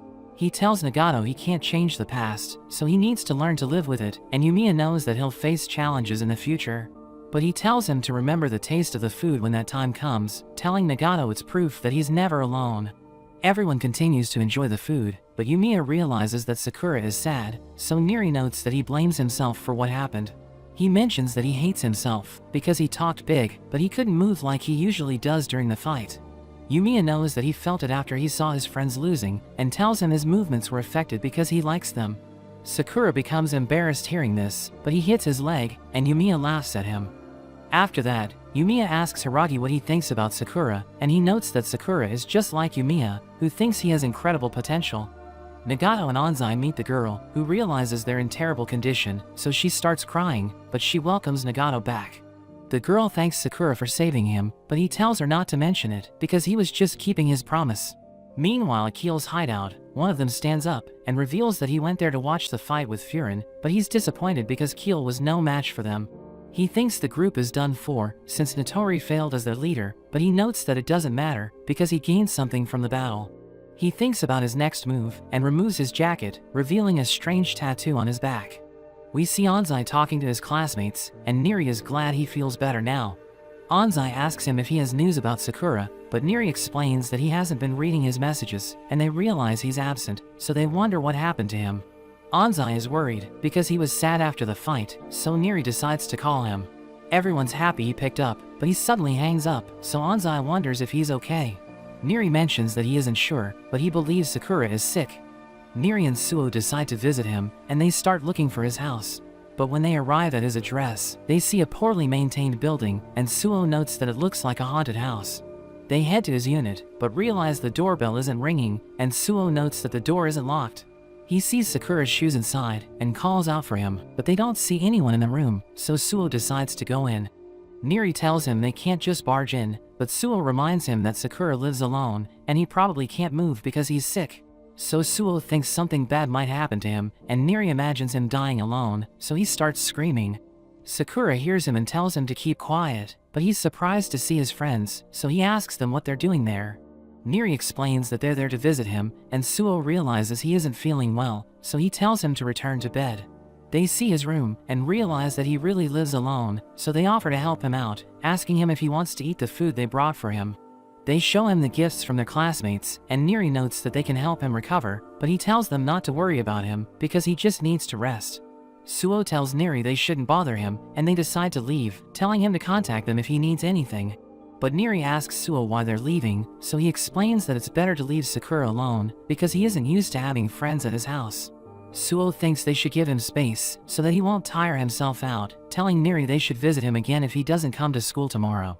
Niri notes that he wants Sakura to know he can count on his friends, because he promised to help him reach the top. But Sakura has been carving his path alone, so Niri wants to be there for him when he's in trouble, and there's someone who interrupts them. Sakura sees his classmates' gifts, and he realizes they all care for him. He recalls that he has always been alone, and thinks about what Yumiya told him, thinking he can't freeze up just because he likes his classmates. He wonders what's wrong with him, and he freaks out as he hears someone approaching, but he realizes it's just Koto. She gives him food, and tells him to eat as much as he can, so he digs in, and she's glad he still has an appetite. She notes that she bumped into Niri and Suo, and tells him Niri was panicking, but he doesn't seem to care. So she hits him, telling him everyone's worried about him. She knows that he got into another fight, and thinks it's the reason why he got a fever, but he tells her it isn't the case. She wonders if he's stressed because he realized he likes his classmates, so he gets embarrassed, asking her who told her what happened, so she reveals that it was Yumiya. He thinks they aren't the reason why he froze up, but she tells him he can't change what happened, and suggests he rely on them the next time it happens. But he wants to do everything himself, so she takes his food, asking him if he can prepare it himself. She knows it's easy to make, but he doesn't have a stove or a pot, and she explains that he can rest at the moment, because his friends gave him supplies. She notes that people can only do so much with their time, so Sakura should learn to rely on others, but she knows it's scary to do it at first. The next day, we see that Sakura has already recovered, and he visits Ren, telling him he wants to talk to him about the last fight. But they realize that Ren's classmates are watching them, and they start teasing him for looking after his junior, so he tells his vice reps to stop them while he talks to Sakura. Sakura notes that he needs to learn how to rely on others, so he asks Ren how he can let his vice reps do everything for him. He buys a coffee and gives it to Sakura, but he has no idea why Ren just did that. He suddenly takes Sakura to the roof, telling him it's best to talk somewhere high and spacious, and he reveals that he relies on others because he knows he can't do everything alone. Sakura explains that he can't do that, since he doesn't want to admit that he isn't strong enough to do everything by himself. Rin takes the coffee he gave Sakura and changes the label to green tea, but he explains that it's still coffee, telling him he can't change its contents even if he changes the label. Sakura isn't sure what he means, so he explains that it's just like Sakura, because he's trying to pretend that he can handle everything, but he knows he can't do it. Rin knows that he's afraid of being rejected by others, and he thinks about how nobody liked him in the past. He believes his classmates accepted him because they know he's a capable fighter, but he thinks they'll lead him if he starts leaning on them. But Rin tells him everyone already knows how he feels, because he snapped out after the fight. Rin mentions that a woman is said to appear on the roof at night, but when the students checked it out the next day, they realized that it was just a plastic bag wrapped around a shovel. So Sakura notes that there's nothing to be afraid of, and Ren mentions that he's just like the students in the story, because he's scared of being rejected for nothing. Ren reminds him that he snapped out in front of his friends, but they still accepted him for who he is, telling him they won't reject him even if he starts relying on them. Ren tells Sakura to believe in his friends, but Yumiya suddenly interrupts them, telling Ren his advice is brilliant. So he freaks out, and Yumiya tells him he sounds like Hiragi, so he punches Yumiya and runs away. He notes that Ren has grown, and tells Sakura not to be afraid, because everyone in Furin will forgive him even if he messes up, so everything will be okay if he just believes in his friends. After that, Yumiya notes that he never expected Ren to look after his junior, and we learn that Hiragi taught him this same lesson when he was just starting out. Sakura thinks about how he's been walking a tightrope all his life, because he thinks that's the only way people will accept him for who he is. He believes he can only rely on himself, and notes that his life isn't easy, because everyone shunned him in the past. But he thinks he doesn't need to stay on the tightrope all his life, thinking he can grow if he can find a place where he belongs. We see Sakura's classmates talking about him, wondering if he'll return to school, and he suddenly joins them in the room. Everyone's glad that he's back, but Neri realizes he isn't acting like his usual self, so he asks him if he's still sick. We learn that he's hesitating, because he isn't sure if he should open up to everyone, but he recalls how Yumiya told him not to be afraid. So he tells everyone how he always thought he could do everything alone, and he apologizes for snapping out in front of them. He mentions that he's lame, and thinks they're all disappointed in him as their class rep, telling them he'll probably cause more problems for them in the future. Everyone falls silent, but Kotaro suddenly kicks him, so Sakura asks him what's wrong with him. Kotaro tells him he was blocking the way, and everyone beats him up, telling him to stop talking nonsense, and Anzai notes that he shouldn't tell everyone he's lame, because they've already accepted him for who he is. Anzai explains that he doesn't need to apologize, telling him they're trying to repay him, because they know he's willing to do anything for them.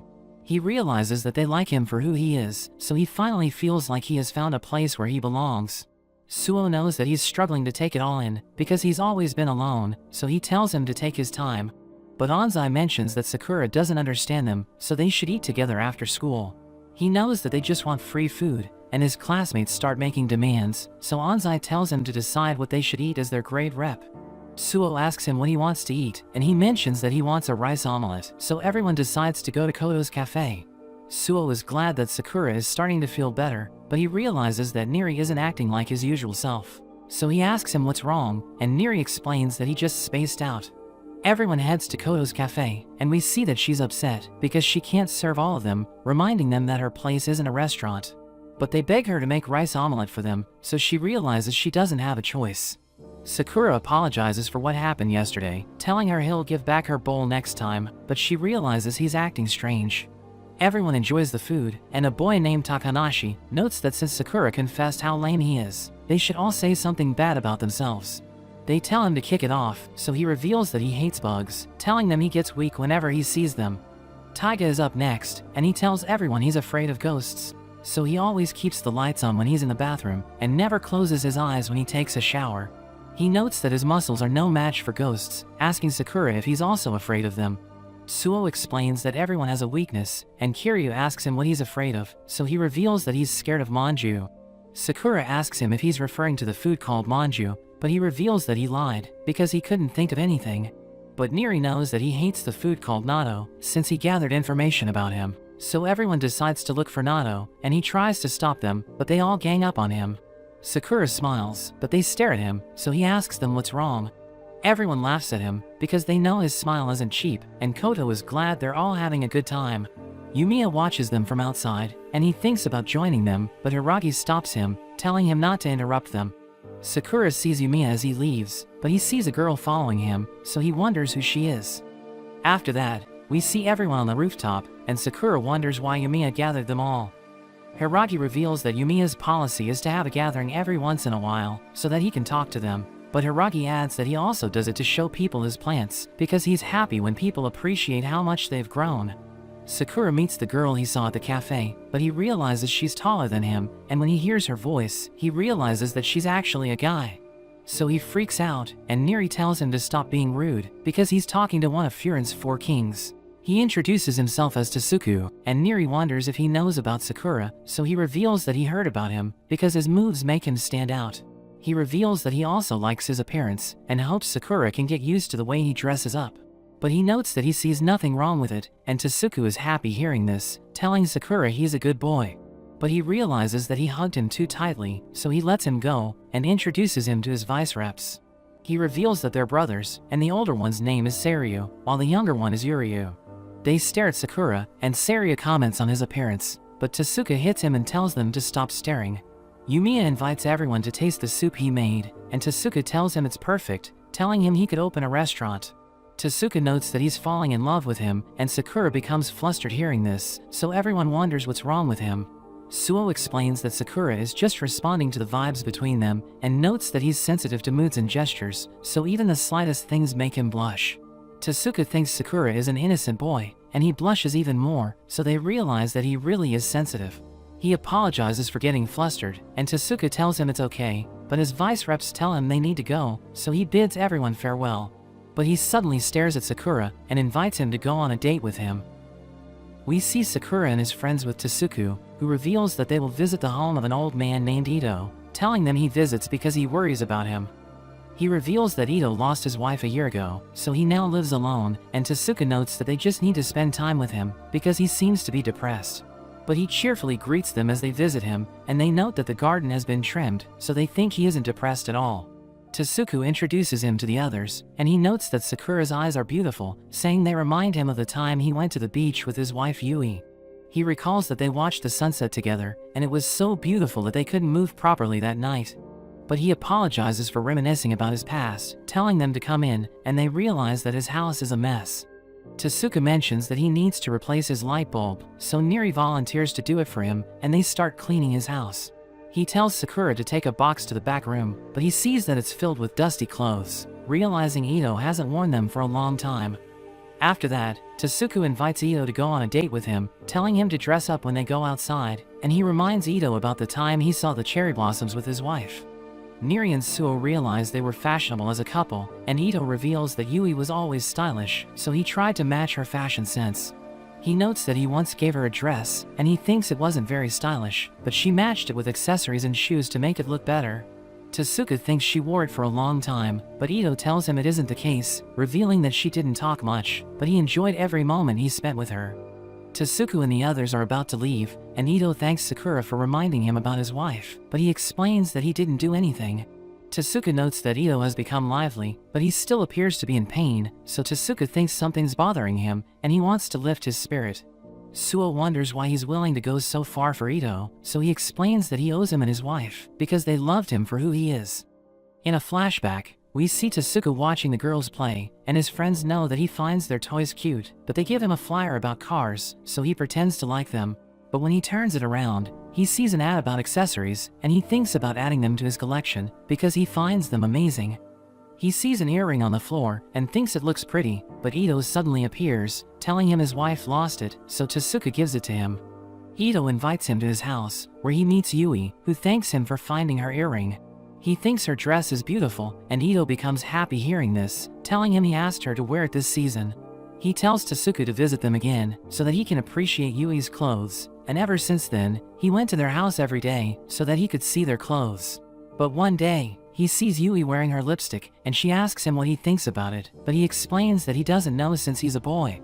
Ito calls her, and as she leaves the room, Tasuku thinks about trying on her lipstick, but he hesitates since he isn't a girl.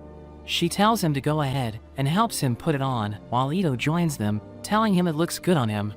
But he suddenly starts crying, wondering why he's so happy, because normal boys shouldn't be using lipstick. He mentions that he wants to be like everyone else, but Yui notes that men used to wear high heels because they were made to stabilize the body while drawing a bow on a horse. She adds that makeup once served as a charm to protect the body, so men also used it in the past, and she tells him to just be himself. Ito explains that he should stop thinking about what other people think, because normal is an ambiguous concept, and it keeps changing with the times. They tell him they love him for who he is, telling him the lipstick suits him well, and he cries because they accept him even though he's different. We return to the present, as Tasuku reveals that he was afraid he would be alone, because he's nothing like the others, but Ito and Yui accepted him for who he is. Niri cries hearing his story, and he wants to help him find out what's bothering Ito, so that he can be happy again. Everyone decides to help Tasuku, so he tells them they're amazing, and notes that they'll return to Ito's house tomorrow. The next day, they visit Ito again, and he opens his photo album, telling them about the clothes Yui used to wear. Tasuku notices that she never looks at the camera, so Ito reveals that she always looked away when he took pictures of her, but he thinks it makes the photos look candid. Tasuku wonders if they have pictures together, so Ito shows him their photo, which was taken in their garden, and Sakura becomes flustered seeing it. Tasuku wonders if it triggered his romance sensor, and he explains that it isn't the case, but Tasuku tells Ito that he blushes whenever he senses anything romantic. He asks Sakura what he thinks about the photo, so he mentions that he feels happiness, thinking Tasuku looks like Yui when he's with Yumiya. He becomes embarrassed hearing this, revealing that he loves Yumiya, but Ito suddenly starts crying, because he wasn't sure if Yui truly loved him. He reveals that they had an arranged marriage, and she never spoke about her feelings, so he wasn't sure if she was happy to be with him. He notes that it made him feel uneasy after he lost her, but Suo asks him about the dogwood tree in the photo, because it's the only tree that blooms in the garden. Ito reveals that gardening is his hobby, but Yui planted the tree, and insisted on taking a picture together in the garden. Suo wonders if anything happened between them after she planted the tree, so Ito reveals that he saw Yui stitching a flower onto her hat, and told her he liked it when she's absorbed in her fashion, so he wanted to be fashionable enough to get her attention. He notes that he felt embarrassed afterwards, and she never said anything to him, thinking she planted the tree on a whim. But Suo reveals that the meanings behind a dogwood tree are eternity and flourishing romance, and he thinks that she planted it to show him that she was interested in him. Everyone's convinced that she loved him, and Sakura notes that she appears to be happy in the picture. So Ito realizes that she always had feelings for him, thinking she's amazing because he never noticed it all this time. We see Sakura with his friends, and Niri is excited to try the shop Tasuku recommended to them, but Sakura wonders if he got beaten up because he has bandages on his face. But he explains that he just tripped, and tells Sakura they need to hurry. They follow the map, but they reach the red light district, where they get invited into shops by cute girls. Niri freaks out, and he suggests heading back, because students like them shouldn't be there, reminding Sakura that they aren't in Furin territory. But a woman suddenly appears, and she crashes into Sakura, so she apologizes for hurting him, and tries to help him up. But they see that her dress is ripped, and she realizes that her necklace is gone, so she starts to panic. A group of men suddenly surround them, and their leader reveals that they've been hired to capture her, asking her if the boys are her friends. But Sakura interrupts him, telling the leader it doesn't matter, but he threatens to beat them if they don't hand her over. The girl decides to surrender, but Suo stops her, and Sakura prepares to fight, so the leader orders his men to attack. Sakura tells Suo to protect the girl, but Niri volunteers to do it, telling Suo to help Sakura fight.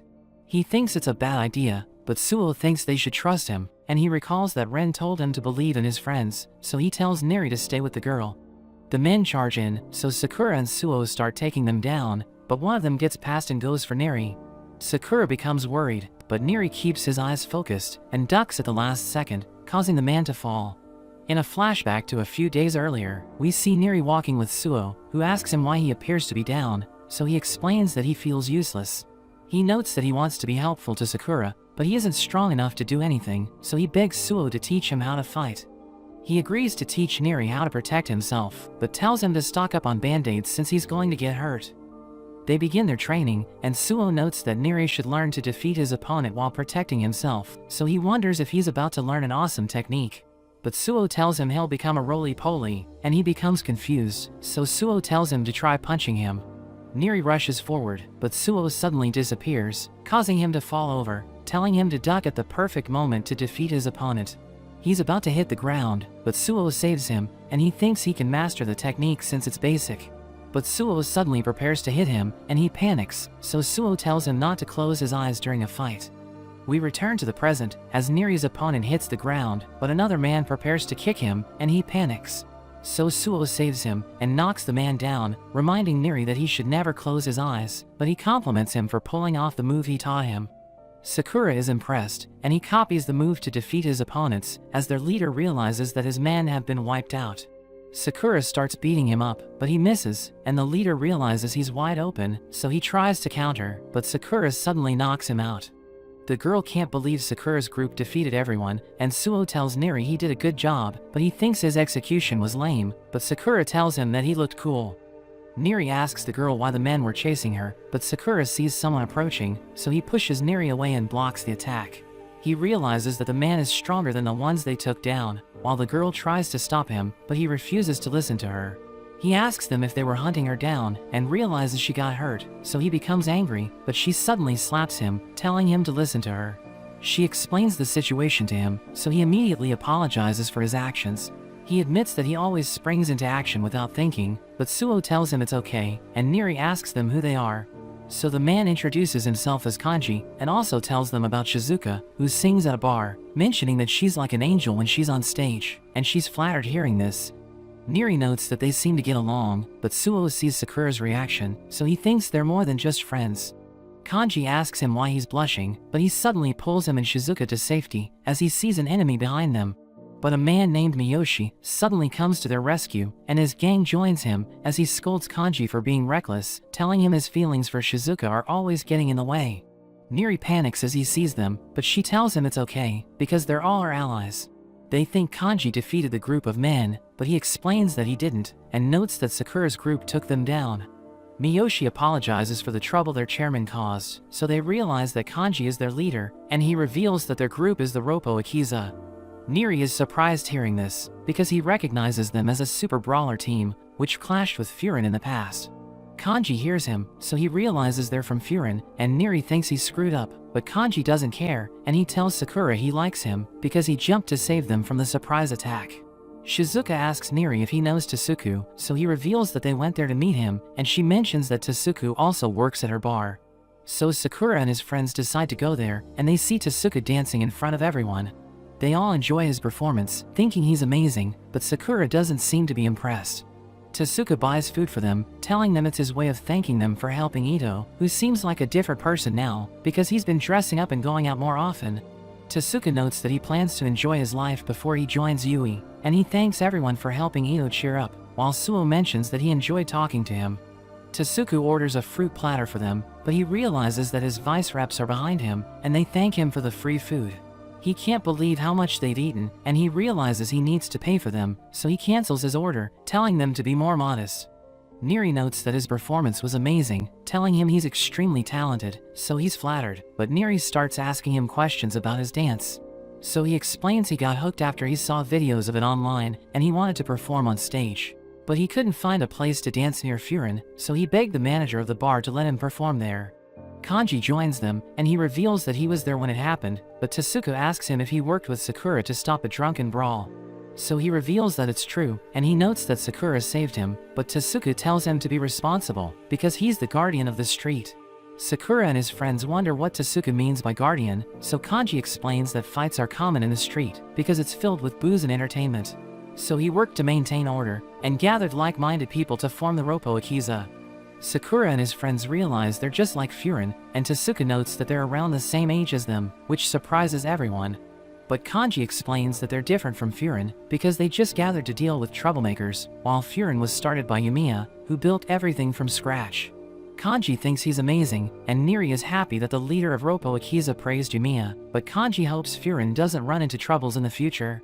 Shizuka steps on stage, and Neri is surprised to see her there.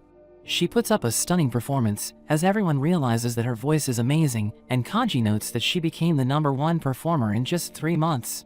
After her performance, everyone cheers for her, and she approaches Tasuku, who asks her about her hands. But she explains that she just tripped, and Kanji thanks the others for not telling Tasuku about what happened, because he thinks of her as his little sister.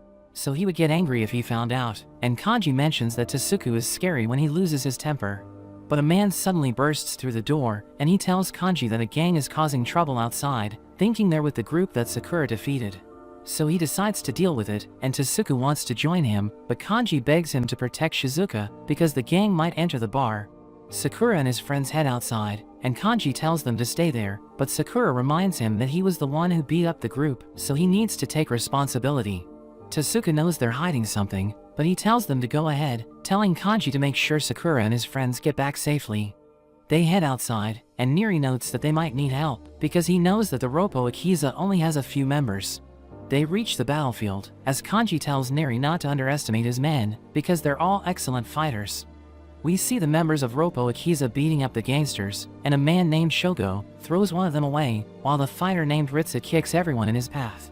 Kanji arrives with Sakura, but one of the gangsters mentions that they still vastly outnumber them, and he threatens to destroy the street if they don't hand over Shizuka. But Kanji sends him flying, and he charges in alone, taking out everyone in his path. The gangsters gang up on him, but he easily overpowers them, and one of them tries to attack him from behind, but Kanji kicks him away. Sakura is impressed by his skills, and he suddenly joins the fight, telling Kanji he won't let him have all the action. They start fighting together, and Miyoshi is impressed, because Sakura can keep up with Kanji. Suo notes that he's their great rep, and he takes out the gangsters with Miyoshi, who mentions that he likes his style, but he wonders if Neri will be okay. Suo tells him not to worry, because even though Neri can't fight, his desire to get stronger is unmatched. Neri recalls that Suo told him not to fight, because survival is more important than winning, but he admits that he's frustrated since he can't do anything. But Suo assures him he'll become stronger in the future, and he watches everyone fight, thinking Roppo Akiza has the advantage. But the leader of the gangsters named Shuhei arrives with reinforcements. He realizes that the Roppo Akiza took out his men, and he's impressed that they were able to do it, since they don't have that many members. He thinks their suits make them stronger, telling his men to wear suits as well, and they think about stealing from the clothing stores, so Neri realizes they're insane. Kanji asks Shuhei about the group Sakura defeated, so he explains that he isn't connected to them, revealing that his gang was hired to complete the job after they screwed up. He reveals that they're a group from the Tsunaba district called Gravel, and Neri freaks out hearing this, because he knows that Tsunaba is filled with outlaws. Sakura thinks it's just like Furin in the past, but Neri explains that it's different because it has a poor economy, so people had to resort to crime just to survive. He notes that Gravel's members don't work or go to school, and they make a living as mercenaries, which explains why they casually talk about stealing clothes. Shuhei reveals that their job is to capture Shizuka, and he notes that the reward increased after the first group failed, so he thinks he can use the money to buy barbecue for everyone. He asks Kanji to hand her over, telling him they didn't go there to fight, so they'll leave as soon as they complete their mission. He adds that Kanji's friends are exhausted, and they still need to deal with his men, thinking they don't stand a chance against his gang. Sakura doesn't think they can win, but Kanji notes that he doesn't care, because Roppo Akiza's goal is to protect everyone in the town. He explains that it doesn't matter if they lose, as long as they keep the people safe, and Sakura realizes he's just like Yumiya, because he also fights for selfless reasons. Shuhei mentions that his gang will look for Shizuka after they make it through, but Kanji tells him they'll never reach her, because she has capable people protecting her. Shuhei realizes that Kanji wants to fight, telling him he'll get Shizuka as a reward after he defeats him, but Kanji gets angry hearing this, and he tells his men to prepare for battle. Tasuka and the twins try to distract Shizuka, but they realize she's worried about Kanji, so they tell her to relax, reminding her that he's a capable fighter. She leaves to go to the bathroom, but Tasuku notes that Kanji and the others were acting sus before they left, so the twins think the fight has something to do with her. Tasuku notes that it's normal for girls to have secrets, but he realizes that she's taking too long, and we see her running outside. We return to Shuhei, as he notes that his men are getting beaten up because Kanji is fighting like a beast. But his friends are already exhausted, and we see one of them hitting a boy, who realizes that he's getting weaker. The gangsters restrain him, and the boy charges in, but Sakura kicks him away. He realizes that Roppo Akiza is losing the fight, so he does his best to help them, but another guy charges at him. Kanji saves him, but Sakura realizes he's gone berserk, and he attacks him as well. But he suddenly calms down, realizing he was about to hit Sakura. He tells him to escape to the bar, because he promised Tasuku to get him back safely, but Sakura refuses to abandon them. Shuhei tells them they're about to lose, so Suo runs away with Sakura, and reminds him that they need to protect Shizuka. But everyone's surprised as she suddenly arrives, and she tells them to stop fighting, while Shuhei looks at the picture of his target, realizing it looks exactly like her.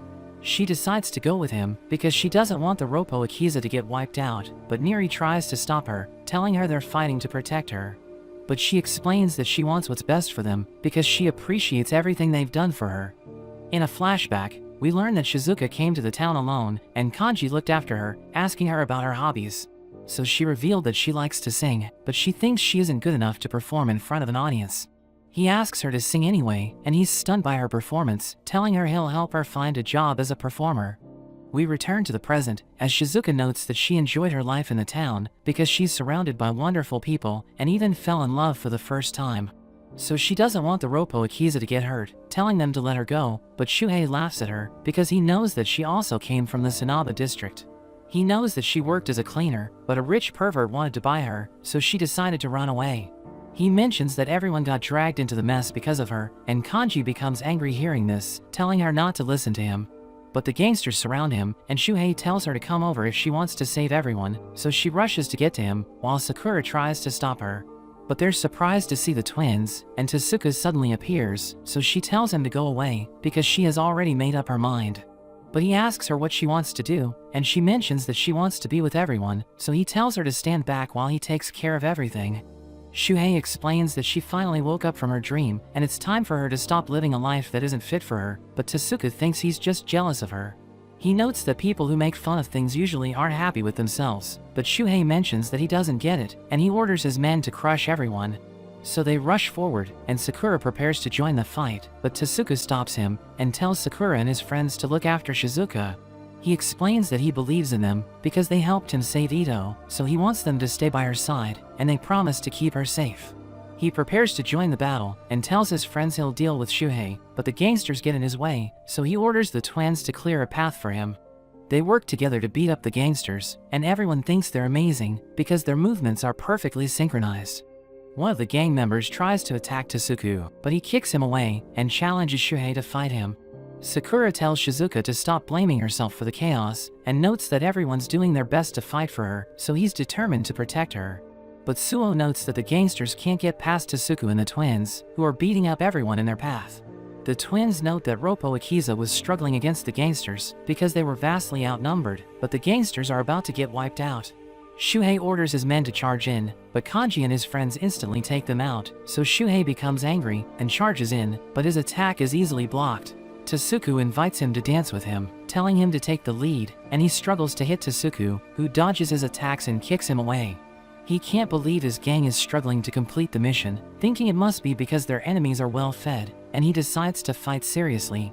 He clashes with Tasuku again, and they start exchanging blows, as everyone realizes that they're evenly matched. Shuhei notes that he was expecting to get easy money by completing the job, and Tasuku tells him he won't let him have Shizuka, but Shuhei manages to hit him in the face. He tastes Tasuku's makeup, telling him it's terrible, and he mocks him for wearing it. Shuhei prepares to finish him off, but Tasuku is able to stop him, telling him his makeup makes him stronger, because it strengthens his heart, by allowing him to become the person he loves. Shuhei thinks he's ridiculous, but Tasuku feels sorry for him, realizing he doesn't know how it feels. Shuhei continues to attack him, but Tasuku sends him flying, and tells him to get back up, so that he can show him what he's really made of. They continue to exchange blows, and Shuhei manages to land another hit, but Tasuku keeps fighting, because he refuses to let Shuhei have Shizuka.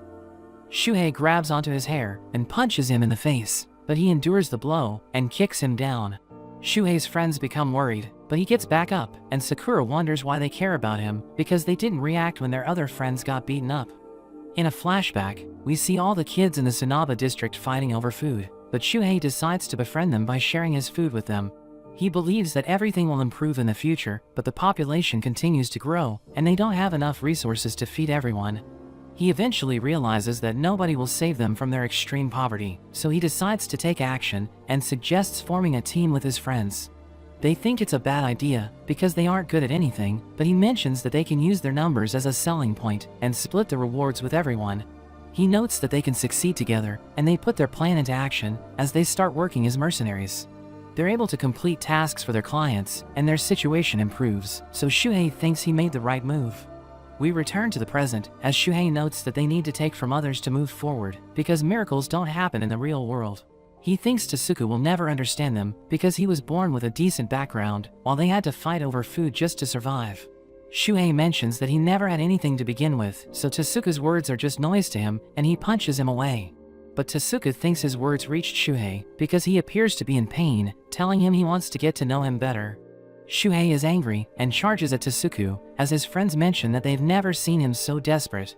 He tells Tasuku to stop talking nonsense because he'll never understand what it's like to be born with nothing, but he tells him he knows nothing about him either. He explains that their conditions are different, but he also had a hard time, and he mentions that he won't let Shuhei have Shizuka, so he's determined to take him down. Shuhei rushes forward, but Tasuku kicks him away, so his friends think about helping him. But he tells them to stay back, telling them he won't lose, because he doesn't want them to go back to fighting over food. He struggles to get back up, but Tasuku apologizes for everything he said, explaining that he can understand how Shuhei feels, because he was also in pain when he was a child.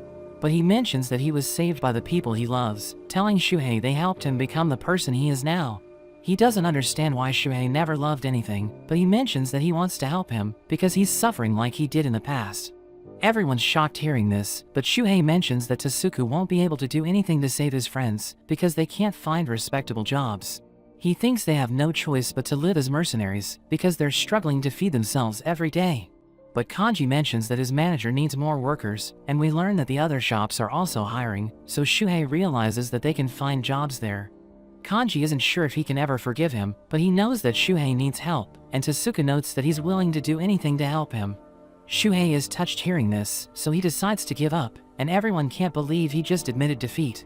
Shizuka thanks Kanji and Tasuku for saving her, and Niri wonders what he would need to do to shoulder as much as them. So Suo explains that he doesn't know, but he knows that they both went through hardships, thinking it's the reason why they're powerful. Shuhei tells his friends that he wants to change things so that they can all eat their fill, but he knows that they aren't on the right path. He explains that he killed all of his emotions because he couldn't find another way, and he apologizes for turning them into mercenaries. He notes that he has decided to go down the path Kanji and Tasuku showed him, and he asks them to join him because he still wants to be with them. They agree to go with him, reminding him that they all work as one, and he's glad that they still support him, but they're worried that they might screw up at work. Kanji tells them that nobody's perfect from the beginning, so it's normal for them to make mistakes as newbies, telling them they'll be okay. After that, Tasuku scolds Shizuka for going there, telling her she trampled on everyone's feelings. He knows that she was worried about Kanji and the others, but he reminds her that they also care for her, so they fought to protect her.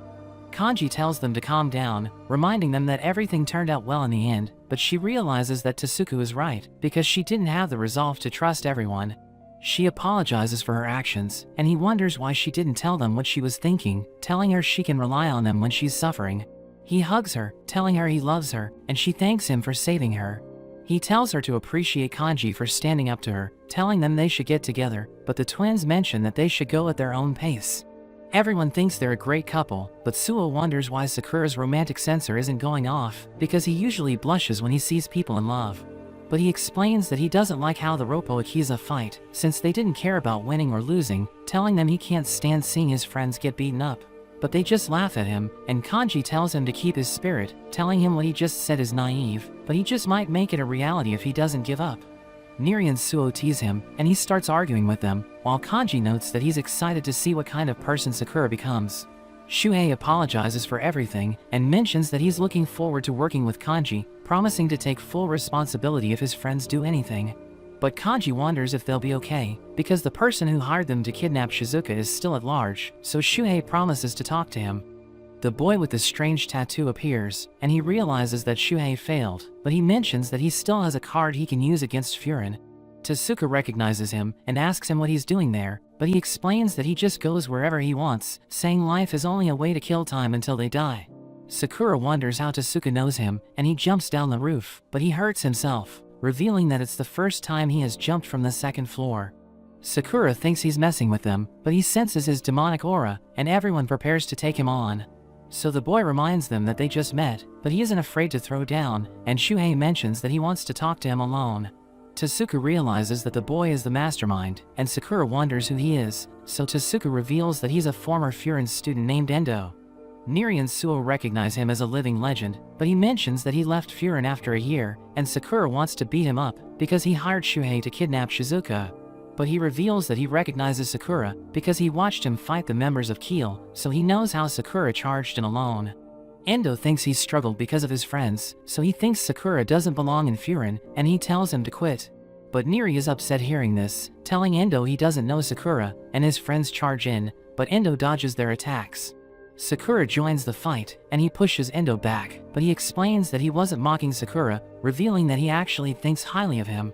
But he thinks Sakura is wasting his talents, explaining that he can't reach his full potential because his friends are holding him back. Endo thinks he's better off alone, but Sakura tells him to stop talking, telling him he can decide where he belongs. Endo decides to beat them up before he leaves, but Shuhei tells him to stop and notes that he's the reason why everyone's fighting, since Endo went there after he failed to complete his mission. He doesn't want Sakura and his friends to get involved, so he begs Endo to stand down, telling him he'll take full responsibility. But Endo laughs at him and tells him he looks pathetic, so Sakura and his friends prepare to take him on, but he suddenly accepts Shuhei's request. He reveals that he's working for an old man, but he thinks he can threaten him, so that nobody will mess with Shizuka again. Kanji wonders what he's up to, and Tasuka reveals that he has always been unpredictable, but he explains that he's no longer in the mood to fight. He starts walking away, and Sakura chases after him, but he stops as Endo calls him a kid. Tasuka tells him to stand back, and Endo is glad that he listened to his senior, reminding him that he's still a first-year student. After that, Sakura eats with his friends, but we see that he's still worked up, so Niri tells him to calm down. Shuhei apologizes for causing trouble, thinking he's the reason why Endo appeared, but Sakura tells him to stop apologizing, because he isn't upset that he had to meet Endo. He explains that he's upset since he hates Endo as a person, and tells Shuhei it isn't his fault that he hates him, so there's no reason to apologize. As Shuhei tastes the food, he mentions that he's never eaten something so delicious before, so Tasuka recalls how he said he wasn't able to enjoy his life because he struggled to make ends meet. Tasuka asks him if there's something he wants to do, so he mentions that he wants to play video games, but he needs to save money before he can buy a gaming console. Shogo reveals that he brought games with him, so they start playing a racing game, and Shuhei gets last place, but he notes that he had fun. Kanji gives Sakura the controller, but he reveals that it's his first time, so Niri teaches him how to play the game, but Sakura loses 10 games in a row, so he becomes upset, and he mentions that he wants to keep playing until he wins. Niri continues to play with him, while Kanji asks Tasuku about Endo, so he reveals that he already told Yumiya about what happened. Kanji can't believe Endo is interested in Sakura, because he never compliments anyone, and Kanji thinks they need to look out for him, because he might make his next move. The next day, Furin's officials have a meeting on the rooftop, and Sakura wonders why he was told to go there. So Tasuku reveals that he told Yumiya what happened, and he summoned all of them. But Niri freaks out, because the 4 kings and their lieutenants are all present, so he realizes that their incident was more important than he thought. Yumiya joins them, and he realizes that everyone's already there, but they tell him he's late, and they find it strange, because he's usually the first to arrive. He thanks them for coming, and gives them Koto's special sandwiches to eat during the meeting, because it's still early in the morning. Kotaro gives them cups for their coffee, but he crushes Sakura's cup before giving it to him, so he becomes angry. Yumiya tells Kotaro to stop being mean, so he fixes Sakura's cup, and Yumiya compliments him for being nice, but Sakura is still angry at him.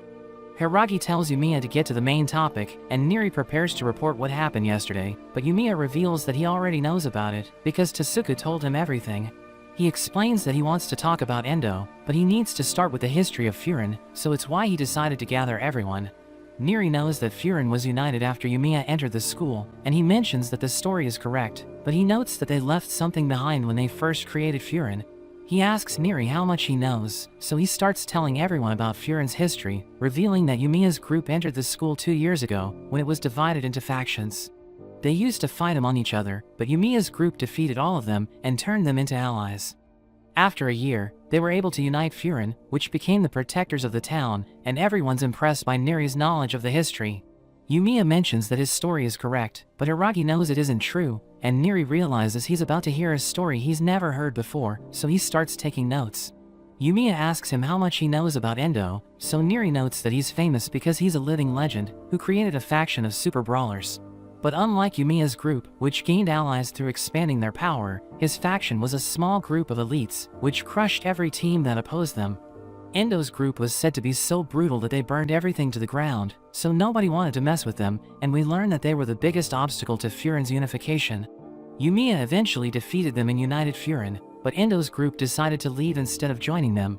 Neri thinks they hold a grudge against Furin, so they want to get revenge, but Yumiya tells him it isn't the case, because they never act based on grudges. But he's convinced that they're acting with Furin in mind, so Neri is worried, but he thinks everything will be okay, because Yumiya's group defeated them in the past. But Yumiya tells him he's wrong, because Endo's group never rejected the unified Furin, revealing that they just abandoned it before the first year was over. Sakura recalls that the unification happened after the first year, so Neri realizes that they left before it happened, and Yumiya reveals that his group never defeated them. He explains that Endo's group wanted the old Furin, which was a chaotic place where the students fought every day, and Yumiya's group fought them multiple times, but there was never a clear winner. They fought the other factions, which became their allies, so Furin started to become peaceful, but Endo's group didn't like it, so they decided to leave.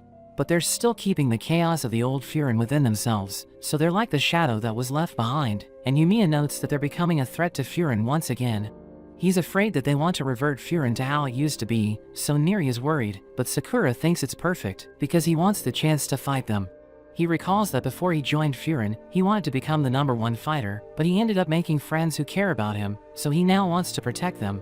He reminds everyone that it's their duty to protect what's dear to them, but Yumiya laughs at him, and notes that he's glad Sakura came to the town. He tells him to take care of Endo if they need to fight him, but he warns him to be careful, because Endo seems to be interested in him. Yumiya reveals that Endo never took an interest in him, and he mentions that they didn't fight before, but Sakura finds it strange, because he fought Endo's group several times. He reveals that he fought another legend in the group, who was far stronger than Endo, and he has never defeated him before. Neri can't believe such a person exists, wondering who Yumiya is referring to, so he reveals that the legend's name is Takeshi, and he's probably the strongest person in Furin's history. That evening, we see Endo walking in the streets, and he enters an alley, where he sees men on the floor. He realizes that Takeshi beat them up, and he mentions that he saw them when he wanted to light fireworks in the alley, so Endo thinks it's their fault for staying there. He wonders why Takeshi is piling them up, so he explains that he wants his fireworks to launch as high as possible, and they explode in the sky, as Endo mentions that they look cool. But Takeshi thinks they're lacking something, and notes that he wants them to go even higher, so he decides that he'll be needing more bodies to add to his pile. But that's where this video ends. Remember to like and subscribe to the channel. Thanks for watching, and I'll see you next time.